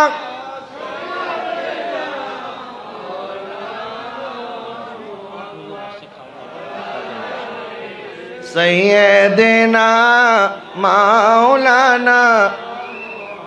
সবাই বলেন মারহাবা। আজকের মাহফিলের প্রধান বক্তা ঐতিহ্যবাহী উরকিরচর মোহাম্মদিয়া গাউসিয়া সুন্নিয়া সিনিয়র মাদ্রাসার অধ্যক্ষ হযরত আল্লামা হাসান রাজাল কাদরী সাহেব, উনি চলে এসেছেন। অল্প কিছুক্ষণের মধ্যে উনি তাশরীফ আনবেন। উনি আসা পর্যন্ত আমি আর মুক্তাসার সময় কয়েকটা কথা বলবো। আমাকে বলেন, আল্লাহ নবীর সাথে কথা বলেছেন মেরাজের রাতে, তার মধ্যে কোনো সন্দেহ আছে? আচ্ছা, এখন যদি বলেন আমার নবী শুধু গেলেন কথা বলেই চলে এসেছেন, তো কথা তো আল্লাহ পাক মুসা আলাইহিস সালামের সাথেও বলেছেন, ঠিক কিনা বলেন না? তো মুসা আলাইহিস সালাম হচ্ছেন কালিমুল্লাহ, বলেন উনি কি? আল্লাহ পাক বলেন তিলকা রুসুলু ফাদ্দালনা বা'দাহুম আলা বা'দ মিনহুম মান কাল্লামাল্লাহু ওয়া রাফা বা'দাহুম দারাজাত। আল্লাহ পাক বলেন আমি রাসূলদের উপর আমি কোন কোন রাসূলকে মর্যাদা দিয়েছি। যেমন নবী হচ্ছেন 1,24,000, মতান্তরে 2,34,000, আর রাসূল হচ্ছেন 313 জন। বলেন রাসূল কত? 300। আবার 313 জন রাসূলের মধ্যে উলুল আজম রাসূল আছেন 5 জন। বলেন উলুল আজম রাসূল কয়জন? হযরত নূহ আলাইহিস সালাম, ইব্রাহিম আলাইহিস সালাম, হযরত ঈসা আলাইহিস সালাম, এই 3 জন সহ আরেকজন হচ্ছেন কালিমুল্লাহ, যার সাথে আল্লাহ কথা বলেছেন, মুসা আলাইহিস সালাম। কয়জন হলো? 4 জন। একজন বাকি আছে না? এখন ওনাদের মধ্যে একজন সাথে আল্লাহ কথা বলেছেন, তিনি হচ্ছেন কি? কালিমুল্লাহ। বলেন উনি কি? মিনহুম মান কাল্লামাল্লাহু, আল্লাহ পাক বলেন আমি এদের মধ্যে একজনের সাথে কথা বলেছি। ওয়া রাফা বা'দাহুম দারাজাত, আবার তাদের মধ্য থেকে আমি আল্লাহ আরেকজনকে মহা মর্যাদা দান করেছি। তার মানে বোঝা গেল আমার নবী শুধু কথা বলার জন্য যায় নাই, আরো কিছু বাকি আছে। সুবহানাল্লাহ বলেন না? আরো কিছু বাকি আছে না নাই? সমস্ত নবীগণ জান্নাত জাহান্নামের কথা বলেছেন, আখিরাতের কথা বলেছেন, আল্লাহর কথা বলেছেন। সবাই শুনে শুনে বলেছেন, কেউ দেখে বলে নাই। আর আল্লাহ পাক বলেন ইন্না আরসালনাকা শাহিদা, হাবিব আপনাকে আমি আল্লাহ সাক্ষী বানাইছি। সুবহানাল্লাহ বলেন। কি বানিয়েছেন? সাক্ষী কি শুধু শোনার মাধ্যমে হয় না, দেখারও দরকার আছে। আপনি বলেছেন আদালত, আমি তো শুনেছি, আদালত বলবে আপনার সাক্ষী হবে না, কে দেখেছেন ওনাকে নিয়ে আসেন। শোনার মাধ্যমে শুধু সাক্ষী হয় না, আদম থেকে শুরু করে ঈসা রুহুল্লাহ পর্যন্ত সবাই শুনেছেন, আর সবাই সাক্ষী এখনো পরিপূর্ণ হয় নাই যতক্ষণ পর্যন্ত আমার নবী সাক্ষী না দিবেন। জোরে বলেন না সুবহানাল্লাহ। কারণ আমার নবীর সাক্ষী এটা শুধু শোনার মাধ্যমে নয়, দেখার মাধ্যমে আছে। সুবহানাল্লাহ বলেন। আল্লাহ সুবহানাহু ওয়া তাআলা বলেন মা কাযাবাল ফুআদু মা রাআ, আমার মাহবুব যখন দেখেছেন তার চোখ যা দেখেছে কলব মিথ্যা প্রতিপন্ন করে নাই। কলব স্বীকৃতি দিয়েছেন আপনার চোখ যা দেখেছে সত্য দেখেছে। সুবহানাল্লাহ বলেন। এখান থেকে উলামায়ে কেরাম বলেন আমার নবী শুধুমাত্র আল্লাহকে একবার নয়, আমার নবী আল্লাহকে স্বপ্নে আগে একবার দেখেছেন, মেরাজের রাত্রে স্বচক্ষে দেখেছেন। জোরে বলেন না সুবহানাল্লাহ। এবং নবীজি সাল্লাল্লাহু আলাইহি ওয়াসাল্লাম ইরশাদ করেছেন, মাসনাদ আহমদ ইবনে হাম্বলের মধ্যে এসেছে, রাবি হচ্ছে আব্দুল ইবনে আব্বাস রাদিয়াল্লাহু তাআলা আনহু, আমার নবী ইরশাদ করেছেন, রাআইতু রাব্বি আযজা ওয়া জাল্লা ফি আহসান সূরাতি, আমি আমার আল্লাহকে উত্তম সূরতে কপালের চোখে দেখতে পেয়েছি। জোরে বলেন না সুবহানাল্লাহ। আব্দুল ইবনে আব্বাস রাদিয়াল্লাহু তাআলা বলেন, আমার নবী একবার নয়, মেরাজের রাতে আমার নবী আল্লাহকে দুইবার দেখেছেন। ওয়ালাকাদ রাআহু নাজলাতান উখরা, আল্লাহ পাক বলেন অতঃপর তিনি আবারও দেখলেন। সুবহানাল্লাহ বলেন। আল্লাহ পাক বললেন, আমার মাহবুব যখন দেখেছেন, মানুষ যখন কোনো দৃশ্য দেখে, চোখ যখন দেখে, চোখ যেটাকে দেখে মানুষ সেটার প্রশংসা করে। কারণ আপনি কক্সবাজারে গেলেন, আপনি বলবেন আমি কক্সবাজারের সমুদ্র অনেক সুন্দর দেখেছি। দেখেছেন কে? চোখ। বলেন দেখছে কি? চোখ যেটাকে দেখে এটাকে বলা হয় মানজার, আর চোখকে বলা হয় নাজের। আমরা হচ্ছি নাজের, আর আমরা যেটাকে দেখি এটাকে বলা হয় মানজার। বলেন এটাকে কি বলা হয়? মানজার। নাজের দেখে মানজারের প্রশংসা করে, চোখ দেখে দৃশ্যের প্রশংসা করে। আল্লাহ পাক বললেন, ও আমার মাহবুব, আপনি এমন ভাবে দেখলেন, মুসা কালিমুল্লাহ তো আল্লাহকে নয়, আল্লাহর নূরের তাজাল্লি দেখে বেহুশ হয়ে গেলেন। ওয়াখররা মুসা সাইকা, আল্লাহ পাক বলেন মুসা কালিমুল্লাহ বেহুশ হয়ে পড়ে রইলেন। মুসা কালিমুল্লাহ আল্লাহ নয়, আল্লাহর নূরের সামান্য জালওয়া দেখতে পারে নাই, এর আগেই বেহুশ হয়ে গেল। আর আমার মাহবুব যখন মেরাজের রজনীতে শুধু আল্লাহর নূর নয়, আল্লাহর জালওয়া নয়, স্বয়ং রব্বুল আলামিনকে যখন কপালের চক্ষের মাধ্যমে দেখলেন, আল্লাহ পাক বলেন মা জাগাল বাসারু ওয়া মা তাগা, আমার মাহবুবের চোখ এত সুন্দর, যেই চোখ অপলক দৃষ্টিতে আল্লাহর দিকে তাকিয়েছিল। যারা বলেন না সুবহানাল্লাহ। মুসা কালিমুল্লাহ আল্লাহর নূর দেখে বেহুশ হয়েছে, আর আমার নবী বেহুশ হবে দূরের কথা, আমার নবীর চোখের পলকও পড়ে নাই। যারা বলেন না সুবহানাল্লাহ। আসমা नोही पर सब नबी रह गए, अर्शे आजम पे पहुंचा हमारा नबी, सबसे औला वो मारा नबी, सबसे बाला वो आला हमारा।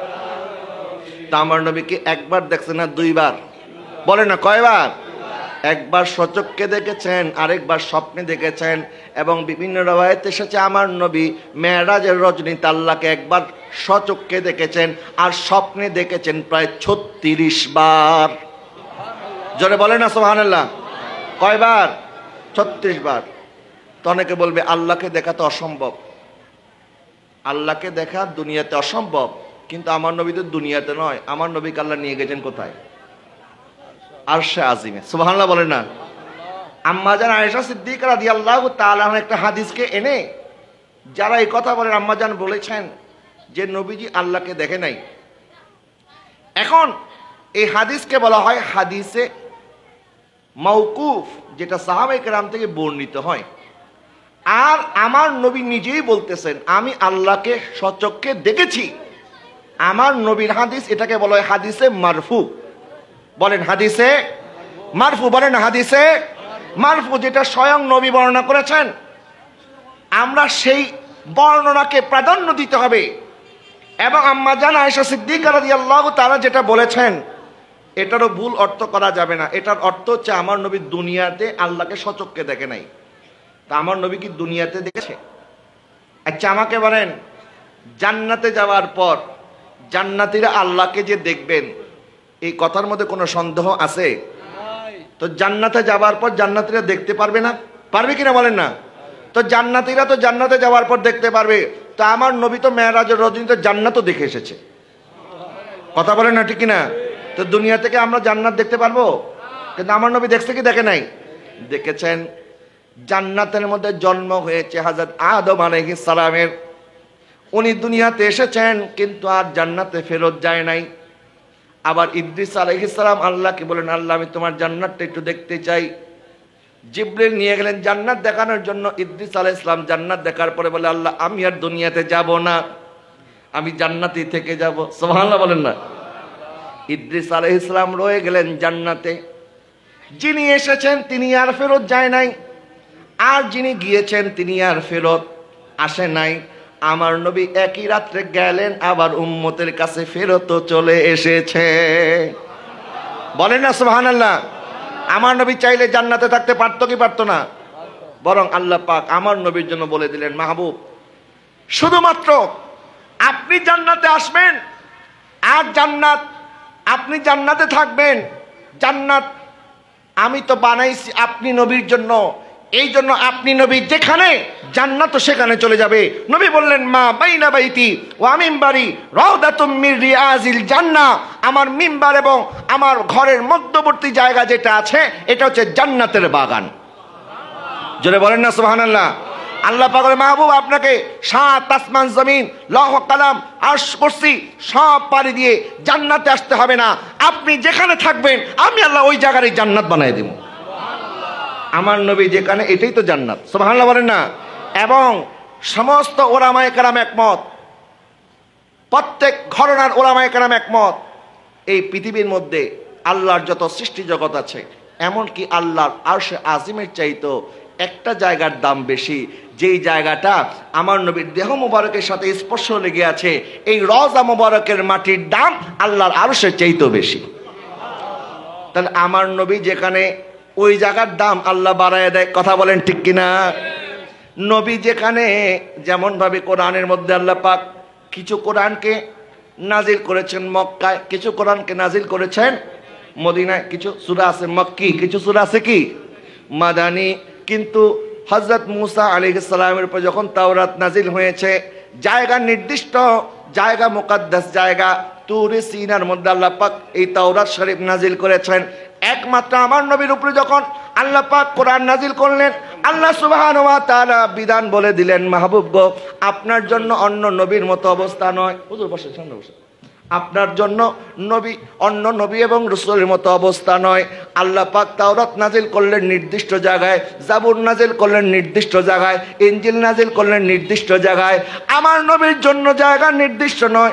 নবী যখন মক্কায়, কোরআন মক্কায়, নবী যখন মদিনায়, কোরআন মদিনায়। এমনকি নবী যখন বিবির ঘরে আরাম ফরমাচ্ছেন, কোরআন সেখানে গিয়ে ডাক দিচ্ছে, ইয়া আইয়ুহাল মুজাম্মিল, হে আমার কম্বল আবৃত দোস্ত। যারা বলেন না সুবহানাল্লাহ। কভি ইয়াসিন কভি তাহা কভি ওয়াল লাইলা,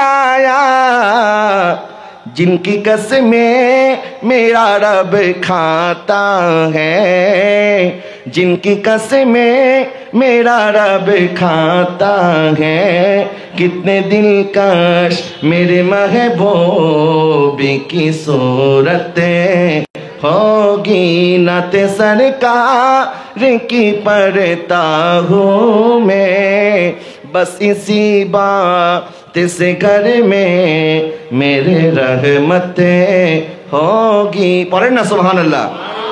नबीजिর শান এত মহান, আল্লাহ পাক বলেন, ওয়ালাল আখিরাতু খায়রুল লাকা মিনাল উলা, মাহবুব দুনিয়ার চাইতে আপনার পরকালের জিন্দেগি আখিরাতকে আমি আল্লাহ আরো বালাতর, বুলন্দতর, আরো আলা বালা করে দেব। সুবহানাল্লাহ বলেন। তো যে নবীকে আল্লাহ দুনিয়াতেই মর্যাদা দিয়েছেন, আখিরাতের মর্যাদা কত দিবেন এটা একমাত্র আল্লাহই তো ভালো জানে। কথা বলেন না ঠিক কিনা? আসা আইয়াব আসাকা রব্বুকা মাকামাম মাহমুদা, আল্লাহ পাক আমার নবীকে মাকামে মাহমুদে বসানোর ওয়াদা করেছেন। শুধু তাই নয়, তাই নয়, আল্লাহ পাক বলেন, ওয়ালা সাউফা ইউতিকা রাব্বুকা ফাতারদা, কত সুন্দর করে বলেছেন, অচিরেই আপনার রব আপনাকে এত দিবে, আপনি আপনার রবের প্রতি খুশি হয়ে যাবেন। একটু জোরে বলেন না সুবহানাল্লাহ। আমার নবীকে খুশি করার ওয়াদা করেছেন কে? আরেকটু জোরে বলেন কে? আল্লাহ সুবহানাহু ওয়া তাআলা আমার নবীকে খুশি করবেন। এখন প্রশ্ন হচ্ছে, আমার নবী তো সবসময় খুশি আছে। কথা বলেন না ঠিক কিনা? আমার নবী যেহেতু কাফের মুশরিকদের নির্যাতন নিপীড়ন সহ্য করেছে, কখনো আমার নবী আল্লাহর উপর অসন্তুষ্ট হয় নাই। এমনকি বদর ময়দানে 313 জন নিয়ে আমার নবী কাফেরদের উপরে ঝাঁপিয়ে পড়েছে, আমার আল্লাহ মুসলমানদেরকে বিজয় দান করেছেন। আমার নবী খন্দকের ময়দানে পাথর পেটের মধ্যে পাথর বেঁধেছেন। সাহাবায়ে কেরাম যখন কাজ করতেছেন আমার নবীও তাদের সাথে কাজ করতেছেন। আর সাহাবায়ে কেরামের এই কষ্ট দেখে আমার নবী সাল্লাল্লাহু আলাইহি ওয়াসাল্লাম বললেন, ইন্নাল আইশা আইশাল আখিরা, ও আমার সাহাবায়ে কেরাম দুনিয়াতে সামান্য কষ্ট করো, কারণ এই দুনিয়ার পরেই রয়েছে আখিরাত, আর আসল শান্তি আখিরাতের মধ্যে। আমার নবী পেটের মধ্যে পাথর বাঁধলেন, এত কষ্ট করলেন। কারবালার ময়দানে নিজের নাতি ইমাম হুসাইন রাদিয়াল্লাহু তাআলা সপরিবার শাহাদাত বরণ করলেন। কোনো একবারের জন্য আমার নবী আল্লাহর দরবারে একবারের জন্য বলে নাই, আল্লাহ আমি তোমার প্রতি রাজি না, আমি তোমার প্রতি খুশি না। আমার নবী সবসময় আল্লাহর প্রতি খুশি, কিন্তু আল্লাহ আমার নবীকে খুশি করবেন অর্থ কি? তার মানে আমার নবী উম্মতের জন্য সবসময় কাঁদেন, সবসময় পেরেশান থাকেন। উম্মতের ব্যথা যন্ত্রণা আমার নবী সহ্য করতে পারে না। আমার নবী আল্লাহ পাক এটাই সান্ত্বনা দিয়ে দিলেন, মাহবুব গো, আপনার উম্মতকে নিয়ে আপনাকে চিন্তা করতে হবে না। আমি আল্লাহ আপনার উম্মতের ব্যাপারে এমন ফয়সালা করব, আপনি নবী আমি আল্লাহর প্রতি খুশি হয়ে যাবেন। যখন সিদরাতুল মুনতাহায় জিবরিল বলতেছেন, হুজুর আমি তো আর যাইতে পারবো না, এখন আপনাকে একা যেতে হবে। তো আমার নবী বললেন, জিবরিল তোমার তো মনে আছে যখন জাদ্দুল আম্বিয়া সমস্ত নবীদের দাদা, আমারও দাদা ইব্রাহিম আলাইহিস সালাম যখন আগুনের কুণ্ডলিতে নিক্ষেপ হওয়ার আগে তুমি ইব্রাহিম আলাইহিস সালামকে জিজ্ঞাসা করেছিলে, ইয়া নবী আল্লাহ, ইয়া খলিলুল্লাহ, আপনি কি আমার কোনো সাহায্য চান? ইব্রাহিম আলাইহিস সালাম বলেছিলেন, তোমার কোনো সাহায্যের আমার দরকার। তখন ইব্রাহিম সালামকে আবার তুমি প্রশ্ন করছো, খলিলুল্লাহ, তাহলে আমার কোনো সাহায্যের আপনার দরকার নেই, তো আপনি আমাকে কিছু বলেন, আমি যেন আপনার কথাটা আল্লাহকে বলতে পারি, আপনার কথাটা আমি আল্লাহর কাছে পৌঁছিয়ে দেব, আপনি আমার কাছে কিছু বলতে চান কিনা? ইব্রাহিম আলাইহিস সালাম বলতেছেন, আমি তোমার কাছে কিছু বলতে চাই না, কারণ আমার রব আমার অবস্থা ভালো করে জানে কি জানে না। আমার নবী বললেন, জিবরিল সেদিন তুমি জাদ্দুল আম্বিয়াকে জিজ্ঞাসা করেছিলে আমার কাছে কিছু চান কিনা, বা আমাকে বলেন আপনার কথাটা আমি রবের কাছে পৌঁছিয়ে দেব। আজকে আমি নবী এমন এক জায়গায় যাচ্ছি যেখানে জিবরিল তুমিও যাইতে পারো নাই, সুতরাং এমন কোন কথা তুমি আমাকে বলতে চাও কিনা যে আমি তোমার পক্ষ থেকে তোমার কথাটা আমার রবের কাছে পৌঁছিয়ে দেব।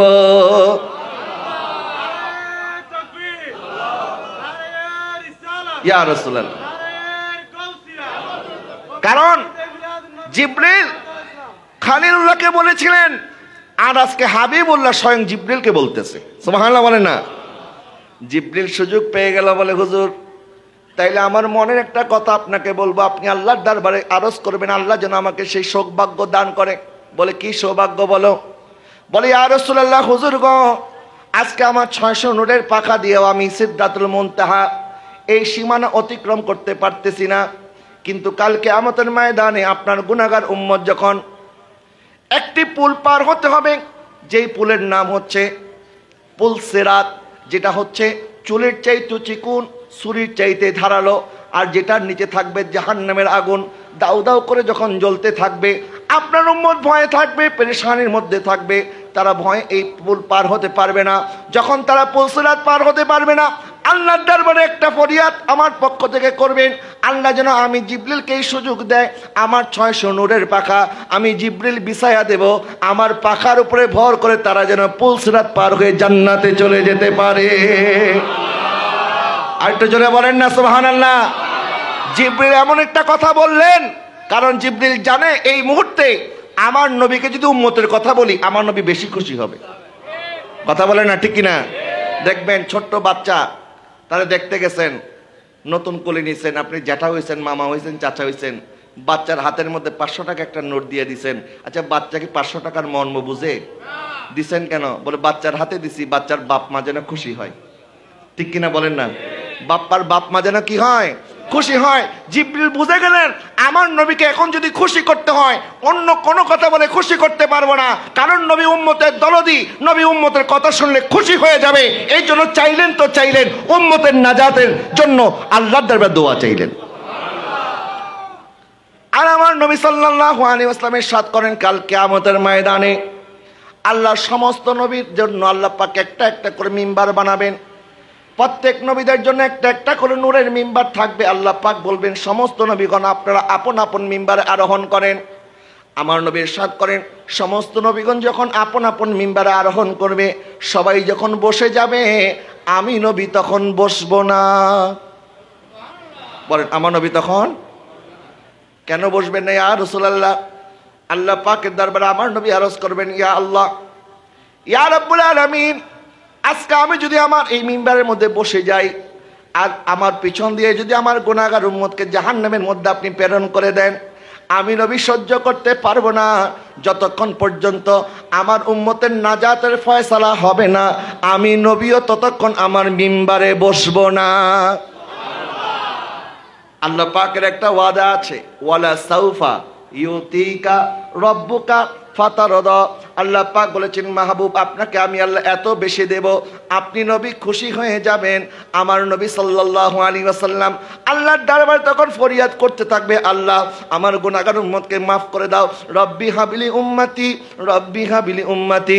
আল্লাহ সুবহানাহু ওয়া তাআলা আমার নবীর সাজদা দেখে বলবেন, ইয়া মুহাম্মদ ইরফা রাসাক ফাসআল তুতা ফাশফা তুশাফা। ও আমার মাহবুব, আপনি মাথা মোবারক উত্তোলন করেন, আপনি চান আপনাকে দেওয়া হবে, আপনি সুপারিশ করুন, আমি আল্লাহ কবুল করব। আমার দয়াল নবী কামলিওয়ালা রাহমাতুল লিল আলামিন আল্লাহর দরবারে সুপারিশ করতে থাকবে, আর আমরা গুনাহগারদেরকে আল্লাহ পাক জাহান্নাম থেকে নাজাত দিতে থাকবে। আলা হযরত ইমামে আজিমুল বরকত শাহ ইমাম আহমদ রাজা ফাজলে বেরলভী রাহমাতুল্লাহি আলাইহি বলেন, পেশে হকে মুজদা शफाअत का सुनाते जाएंगे, आप रोते जाएंगे, हमको हंसाते जाएंगे। বলেন না সুবহানাল্লাহ। কিছুদিন আগে আপনি দেখেছেন সিরিয়া আসাদ সরকারের কাছ থেকে মুক্ত হয়েছে। তা আসাদ সরকারের আমলে একটা কারাগার ছিল, এই কারাগারটা বিদ্রোহীরা আবিষ্কার করেছে। এই কারাগারের দরজা খুঁজে পেতে তাদের অনেক কষ্ট হয়েছে। কারাগারের দরজা যখন তারা পেয়েছে, তারা দেখলো এই কারাগারের মধ্যে এমনও মানুষ আছে 20 বছর পর্যন্ত সূর্যের আলো দেখে নাই। তাদেরকে মাটির এত নিচে আটকে রাখা হয়েছিল। আর এদেরকে যখন বলা হচ্ছে যে তোমরা বের হয়ে আসো, এরা বের হয়ে আসতেছে না। কেন? কারণ তাদের কাছে এটা একটা কল্পনা মনে হচ্ছে।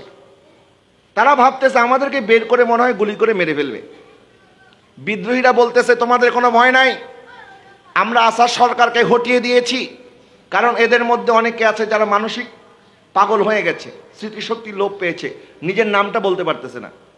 এক জায়গায় থাকতে থাকতে একটা কবরের মতো জায়গা, 15 বছর 20 বছর 10 বছর 5 বছর এদেরকে সেখানে একটা জিন্দা কবরের মতো রেখে দিয়েছে। এরা বের হয়ে আসতে রাজি না। যখন তারা বারবার তাদেরকে অনুনয় বিনয় করতেছে, আমরা তোমাদেরকে বাঁচানোর জন্য এসেছি, তোমরা বের হয়ে আসো, আমরা আসাদ সরকারকে হটিয়ে দিয়েছি, তখন যাদের স্মৃতিশক্তি ঠিক আছে এরা যখন সত্যিটা বুঝতে পারলো, বাইরে এসে জমিনের মধ্যে সেজদা দিচ্ছে, আল্লাহ তুমি আমাদেরকে 20 বছর পর মুক্তি দিয়েছো। আর অনেকে আছে যারা এখনো বিশ্বাস করতে পারতেছে না যে এখান থেকে তারা মুক্তি পাবে। ঠিক একইভাবে কিয়ামতের ময়দানে যখন জাহান্নামের ফেরেশতারা আমাদেরকে জাহান্নামে নিয়ে যাবে, আমরা হয়তো হতাশ হয়ে যাব, নিরাশ হয়ে যাব, আমাদেরকে তাড়ানেওয়ালা বাঁচানেওয়ালা মনে হয় কেউ নাই। যখন কেউ বাঁচাতে আসবে না, তখন আমার কামলিওয়ালা আসবে আমাদেরকে বাঁচানোর জন্য। চলে বলেন সুবহানাল্লাহ। তা আমরা সেই নবীর গুণগান করব না, কার গুণগান করব? কথা বলেন না ঠিক কিনা? সেই নবীর জন্য জীবন দিতে পারবো না, কার জন্য জীবন দেবো? কথা বলেন ঠিক কিনা? আমরা যার নুন খাই তার গুণ গাই। নুন খাইলে গুণ গাওয়া দরকার আছে না নাই?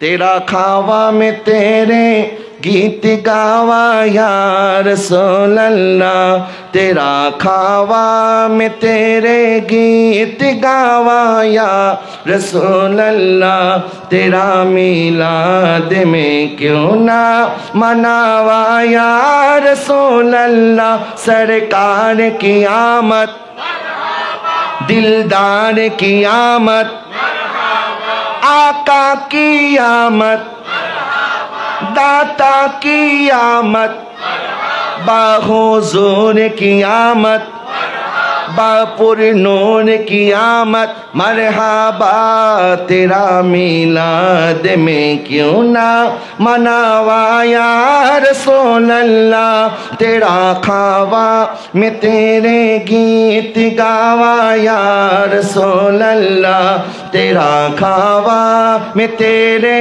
गीत गावा या रसूल अल्लाह, तेरा मिलाद में क्यों ना मनावा या সেই নবীর জন্য আমরা জীবন দিতে রাজি আছি না নাই? একটু হাত তুলে বলে রাজি আছি না নাই?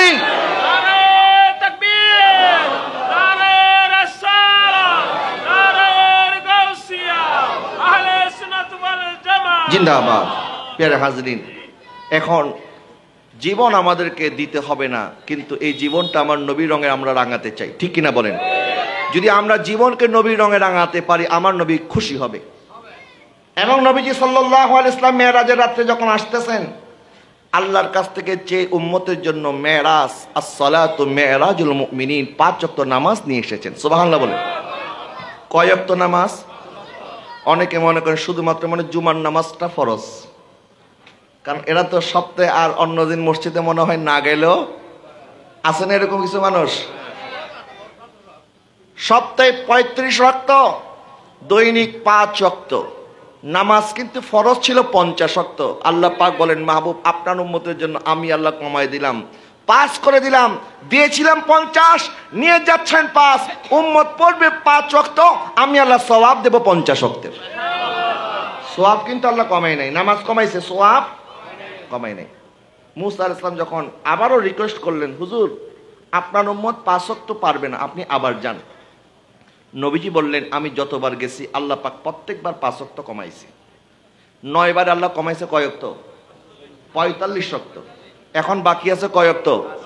এখন আমি যদি আবার যাই, আল্লাহ যদি বলে আচ্ছা যান আরো 5 কমায় দিলাম, তাহলে তো নামাজই থাকবে না। কথা বলেন না, ঠিক না? কারণ আল্লাহ তো কখনো আমাকে ফিরায় দেয় নাই।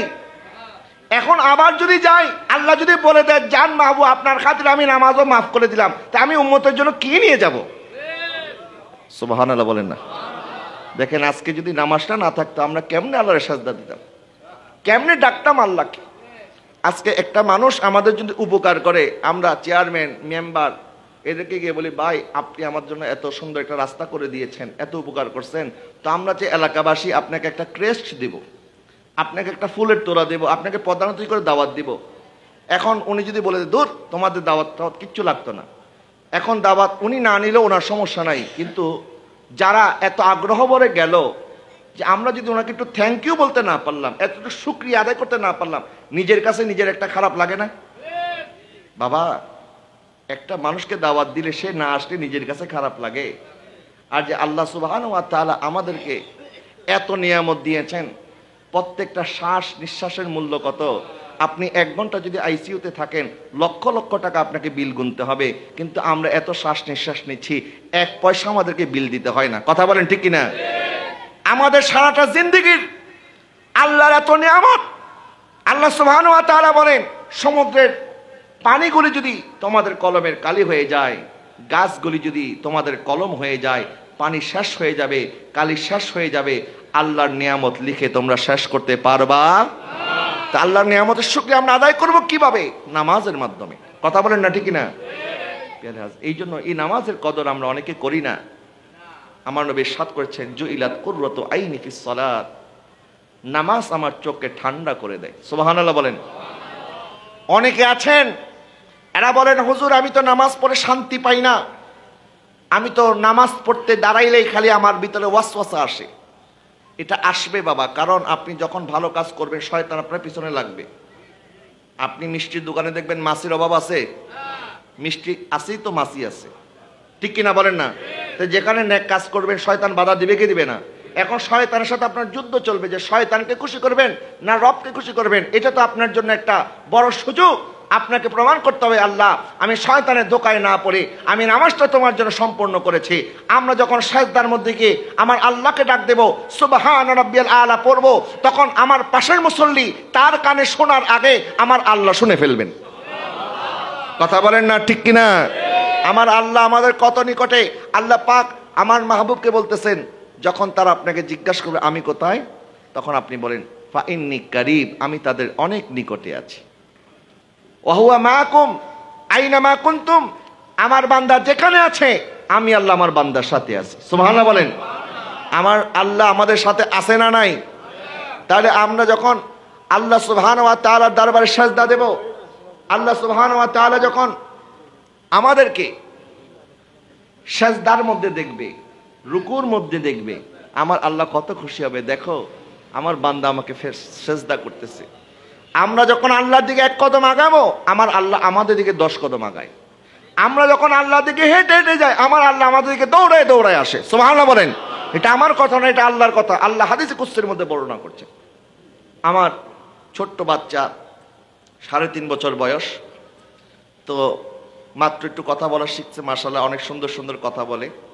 তো আমার ছোট্ট একটা আতরের শিশি ছিল। আমি ঢুকছি ওয়াশরুমে, গোসল করতেছি। তা আমি আওয়াজ পাচ্ছি, এই আতরের শিশিটা নিয়ে খেলা করতে করতে হঠাৎ করে হাত থেকে পড়ে গেছে, শিশিটা ভেঙে গেছে, আতরগুলি পড়ে গেছে। এখন এই যে কান্না শুরু করছে, তার মা এসে তাকে ধরছে, বলে বাবা কেঁদো না, কি হয়েছে? বলে আমি বাবার আতরের শিশিটা ভেঙে ফেলছি, বাবা তো দেখলে কষ্ট পাবে, বাবা দেখলে কি পাবে। এখন এটা বলে সে কান্না শুরু করে দিচ্ছে। তার শরীরের মধ্যে কাঁপুনি চলে আসছে। আমি তো আওয়াজ শুনতেছি, কিন্তু আমি তো বের হতে পারতেছি না। কিন্তু আমার অন্তরটা তখন ছটফট করতেছে, বাচ্চাকে কখন কোলে নেব, কখন সান্ত্বনা দেবো। বাবা কেঁদো না, একটা ভাঙছে, কি হয়েছে, আমি আরেকটা আনবো, কোনো অসুবিধা না, আমি কষ্ট পাই নাই। আমি যে তাকে সান্ত্বনা দেবো, এটার জন্য আমার মন ছটফট করতেছে। আমি তাড়াতাড়ি ওয়াশরুমে কাজ শেষ করে কাপড় চোপড় পরে বের হয়ে আমার বাচ্চাকে যখন জড়িয়ে ধরছি, আমার কাছে কত শান্তি লাগছে, আমার বাচ্চার কান্না থেমে গেছে। ঠিক একইভাবে যখন আমরা আল্লাহকে ভয় করে আল্লাহকে ডাকবো, মাবুদ আমি তো গুনাহ করে ফেলেছি, মাবুদ মনে হয় কষ্ট পেয়েছো, আল্লাহ তুমি ক্ষমা করে দাও, আমরা আল্লাহকে ডাকতে দেরি করব, আল্লাহ ক্ষমা করতে দেরি করবে না। কথা বলেন ঠিক কিনা? বাবা মা সন্তানকে যত মায়া করে, মা বাবার ভালোবাসার চাইতে আল্লাহর ভালোবাসা 1000 গুণ বেশি। কথা বলেন না ঠিক কিনা? আল্লাহ পাক বলেন, লা তাখনাতু মির রাহমাতিল্লাহ ইন্নাল্লাহা ইয়াগফিরুয যুনুবা জামিয়া। বান্দা আমার রহমত থেকে নিরাশ হইস না।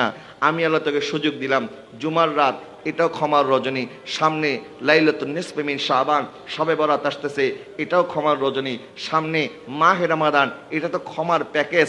সাহারি আছে, ইফতার আছে, তারাবি আছে, রমাদান আছে 30 দিন, প্রথম 10 দিন রহমত, দ্বিতীয় 10 দিন মাগফিরাত, তৃতীয় 10 দিন নাজাত। আবার নাজাতের রাতের মধ্যে এমন একটা রাত আছে খয়রুম মিন আলফি শাহর, যেই রাতের দাম 1000 মাসের চাইতেও বেশি। আবার এরপরেও রোজা শেষ হয়ে যাওয়ার পরের দিন, অর্থাৎ যেদিন থেকে শাওয়ালের 1 তারিখ শুরু, ওই রাতটাকে বলা হয় লাইলাতুল জায়েজা। একটার পর একটা আল্লাহ পাক ক্ষমার রজনী আমাদেরকে দান করেছে। এখন আমরা যদি কাজে না লাগাই, দোষ তো আমাদের। কথা বলেন না ঠিক কিনা? আমাদের কাজে লাগানো দরকার আছে না নাই? এই জন্য আমি অনুরোধ করব, বাবা আপনারা মেহেরবানি করে এই নামাজ ইবাদত বন্দিগিকে হেলায় ফেলায় কাটায় দিবেন না। মনে করবেন না যে এগুলি আমি না পড়লেও হবে, না। কিয়ামতের ময়দানে সবার আগে হিসাব হবে নামাজের। বলেন না, সবার আগে হিসাব হবে কিসের? এই জন্য নামাজের ব্যাপারে অবহেলা করা যাবে না। আচ্ছা, একটা প্রশ্ন, জুমাবারের জুমার 2 রাকাত ফরজ নামাজ পরে টাকা তোলার সময় আমি মসজিদে 5 টাকা করে দিলে 2 জুমাবারের 2 বার টাকা ফেরত দিয়ে দেয়, এখন এই মসজিদে আমার নামাজ পড়া উচিত হবে কিনা? আচ্ছা, এরকম প্রশ্ন কেন করছে আমি জানি না। টাকা মসজিদে যেটা দান করে দিয়েছেন, এটা আবার ফেরত দেবে কেন? মসজিদে যেটা দিয়েছে এটা অবশ্যই মসজিদের ফান্ড, এটা জমা হয়ে যাবে, এটা ওনাকে ফেরত দেওয়ার কোনো প্রয়োজন নাই। আর কোনো মানুষ দান করে আমি যদি বলি তোমার দান আমি নেব না, এই কথা বলার অধিকার আমাদের কারো নাই। কারণ আল্লাহর ঘরে যে কোনো মানুষ দান করতে পারে। এখানে একটা প্রশ্ন আছে, অনেকে আমাদেরকে বলে, হুজুর কেউ যদি অবৈধ পন্থায় টাকা উপার্জন করে, এখন এই টাকা যদি মসজিদে দেয়, এটা নেওয়া যাবে কিনা?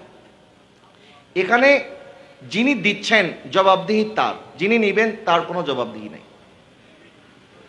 এবং মসজিদের টাকা যদি আপনি জেনে শুনে নেন যে এই টাকাটা হারামের টাকা, তাহলে এটা আপনি মসজিদের যে টয়লেট আছে ওই সমস্ত জায়গার মধ্যে এই টাকাটা ব্যয় করে দিবেন। তবে যারা হারামের টাকা মসজিদে দিবে অথবা যে কোনো জায়গায় দান করবে, ওনারা দান করলে দানের সওয়াবের আশা করতে পারবে না।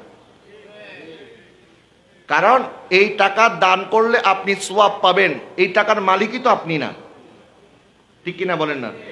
অবৈধ টাকার মালিক সে নিজে, আরেকজনের অধিকারের টাকা সে মারছে, আরেকজনের জমি দখল করছে, আরেকজনের ব্যবসা বাণিজ্য দখল করছে, ওই দখল করে সে দখলদারি করে টাকা পয়সার মালিক হয়েছে, এটার মালিকই তো সে না। এই জন্য এই সমস্ত অবৈধ পথে যারা ইনকাম করে টাকার পাহাড় বানাইছে, তাদের উপরে শরীয়তে যাকাতও ফরজ না, কারণ সে তো ওই টাকার মালিকই না। মালিকানা না হইলে তো যাকাত ফরজ হবে না। এই কথাটা বলাতে অনেক মাসালা চলে আসছে, যদি এই প্রশ্নটা অনেকে করেন নাই, কিন্তু আমি আপনাকে জানিয়ে দিচ্ছি। হ্যাঁ, তো যাই হোক, যারা অবৈধ পথে টাকা ইনকাম করতেছেন মনে রাখবেন, আবার এই কথা মনে করিয়েন না হুজুর যেহেতু বলছে মসজিদ মাসায় দেওয়া যাবে না, সুতরাং আমি ইচ্ছা মতো ভোগ করি। অবৈধ টাকা ভোগ করাও যাবে না, কারণ এটারও হিসাব হবে। আল্লাহ পাক আমাদের সবাইকে হালালভাবে উপার্জন করার তৌফিক দান করুক, সবাই বলেন আমিন। হারাম থেকে বেঁচে থাকার তৌফিক দান করুক, সবাই বলেন আমিন। আমাদের সম্মানিত প্রধান আলোচক চলে এসেছেন, আল্লাহ পাক হুজুরের তাশরিফ আওয়ারিকে কবুল করুক, আমিন। ওয়া আখির দাওয়ানা আনিল হামদুলিল্লাহি রাব্বিল আলামিন। আসসালামু আলাইকুম ওয়া রাহমাতুল্লাহি ওয়া বারাকাতুহু।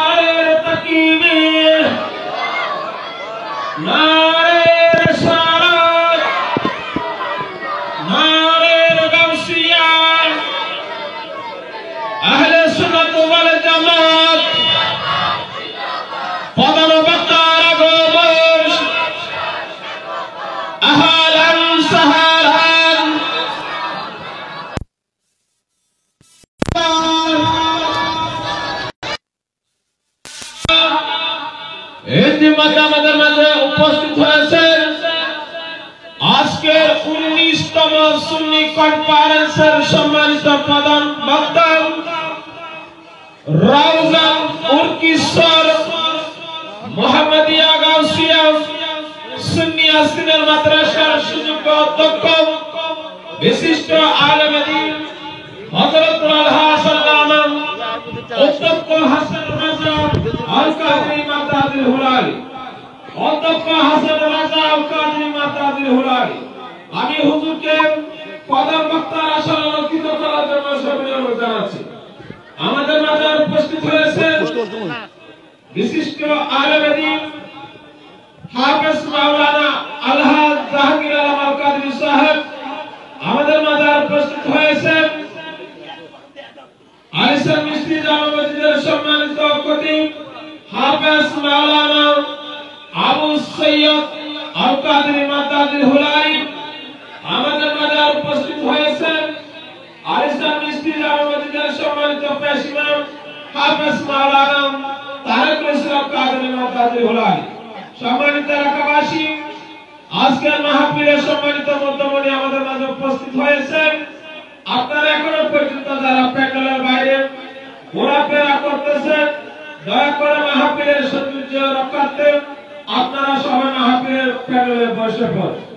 রাসূল এবং তার সাহাবাগণ করেছেন যে এই পথে সঠিক গমন, আমরা যে তাই করি অনুসরণ, চাই না আর মতবাদ। কোরআন ও সুন্নাহকে তাকরীর পেশ করবেন আজকের 19তম সুন্নি সম্মেলনের সম্মানিত প্রধান বক্তা রাউজান উরকিশ্বর মুহাম্মাদিয়া গাউসিয়া সিনিয়র মাদ্রাসার সুযোগ্য সম্মানিত অধ্যক্ষ বিশিষ্ট আলেম দ্বীন মুজাহিদ দ্বীন ও মিল্লাত সুমধুর কণ্ঠের অধিকারী হযরতুল আলহাজ আল্লামা হুজুর অধ্যক্ষ হাসান রাজা আল কাদরি মাতাদিল হুলালি।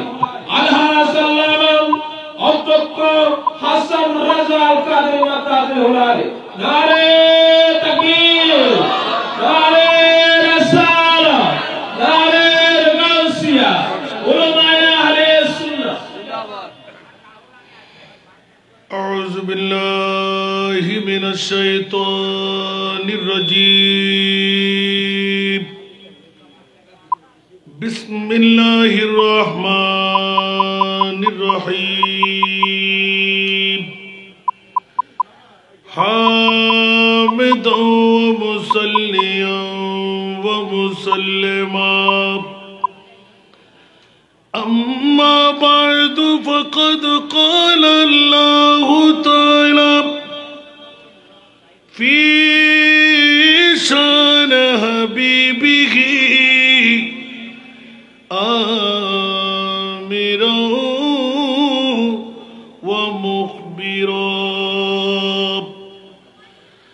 إن الله وملائكته يصلون على النبي يا أيها الذين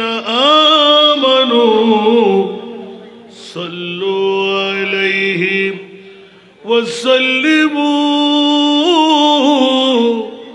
تسليما اللهم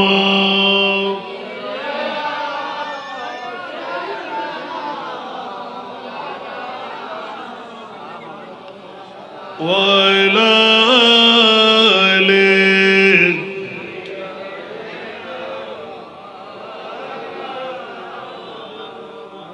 جرے جرے اللہم صلی علی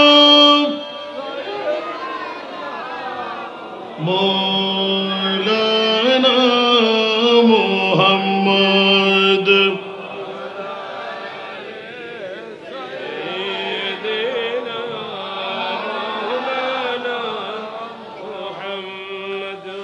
جشن میلاد النبی ہے کیوں نہ جھومیں آج ہم جشن میلاد النبی ہے کیوں نہ جھومیں آج ہم آج وہ آیا جہاں میں جو سراپا نور ہے اللہم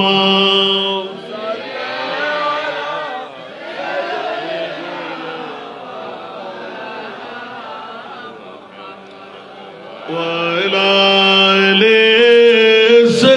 سيدنا اس طرف جو نور ہے تو اس طرف بھی نور ہے اس طرف جو نور ہے تو اس طرف بھی نور ہے ذرہ ذرہ سب جہاں کا نور سے معمور ہے اللہم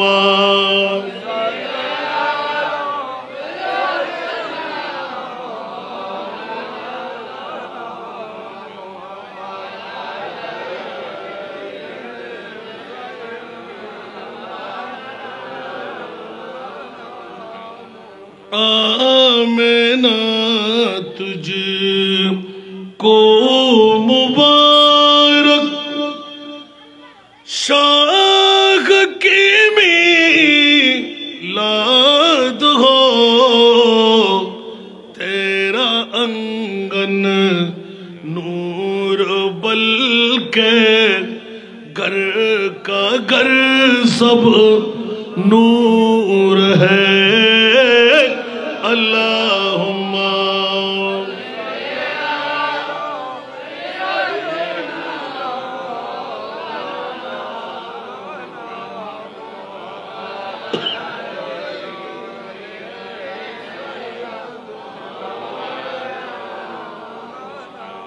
بسم اللہ الرحمن الرحیم ألم يعلم أنه من يهادد الله ورسوله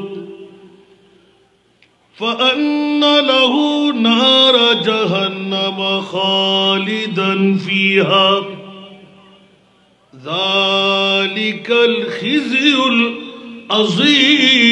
العظيم صدق الله مولانا العظيم قال النبي صلى الله تعالى عليه وسلم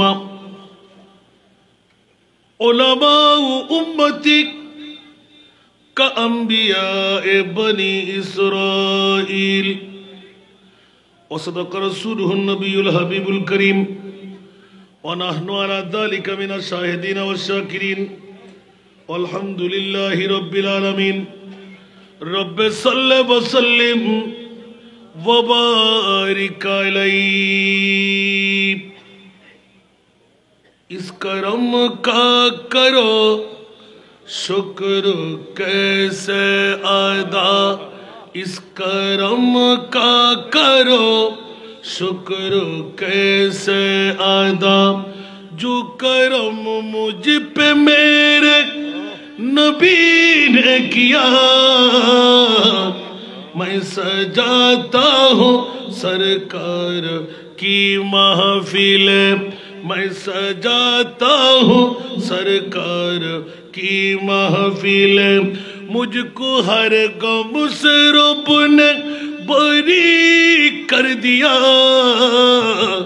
اس کرم کا کرو شکر کیسے ادا، اس کرم کا کرو شکر کیسے ادا، جو کرم مجھ پہ میرے نبی نے کیا، میں سجاتا ہوں سرکار کی محفل، میں سجاتا ہوں سرکار کی محفل، مجھ کو ہر غم سے رب نے بری کر دیا، اس کرم کا کرو شکر کیسے ادا۔ ذکر سرکار کی ہے بڑی برکت، ذکر سرکار کی ہے بڑی برکت، مل گئے مجھ کو سب عظمت نعمت، مل گئے مجھ کو سب عظمت نعمت، میں گنہگار تھا بے عمل تھا مگر، میں گنہگار تھا بے عمل تھا مگر، مصطفیٰ نے مجھے جنتی کر دیا، اس کرم کا کرو شکر کیسے ادا، اس کرم کا کرو شکر کیسے ادا، جو کرم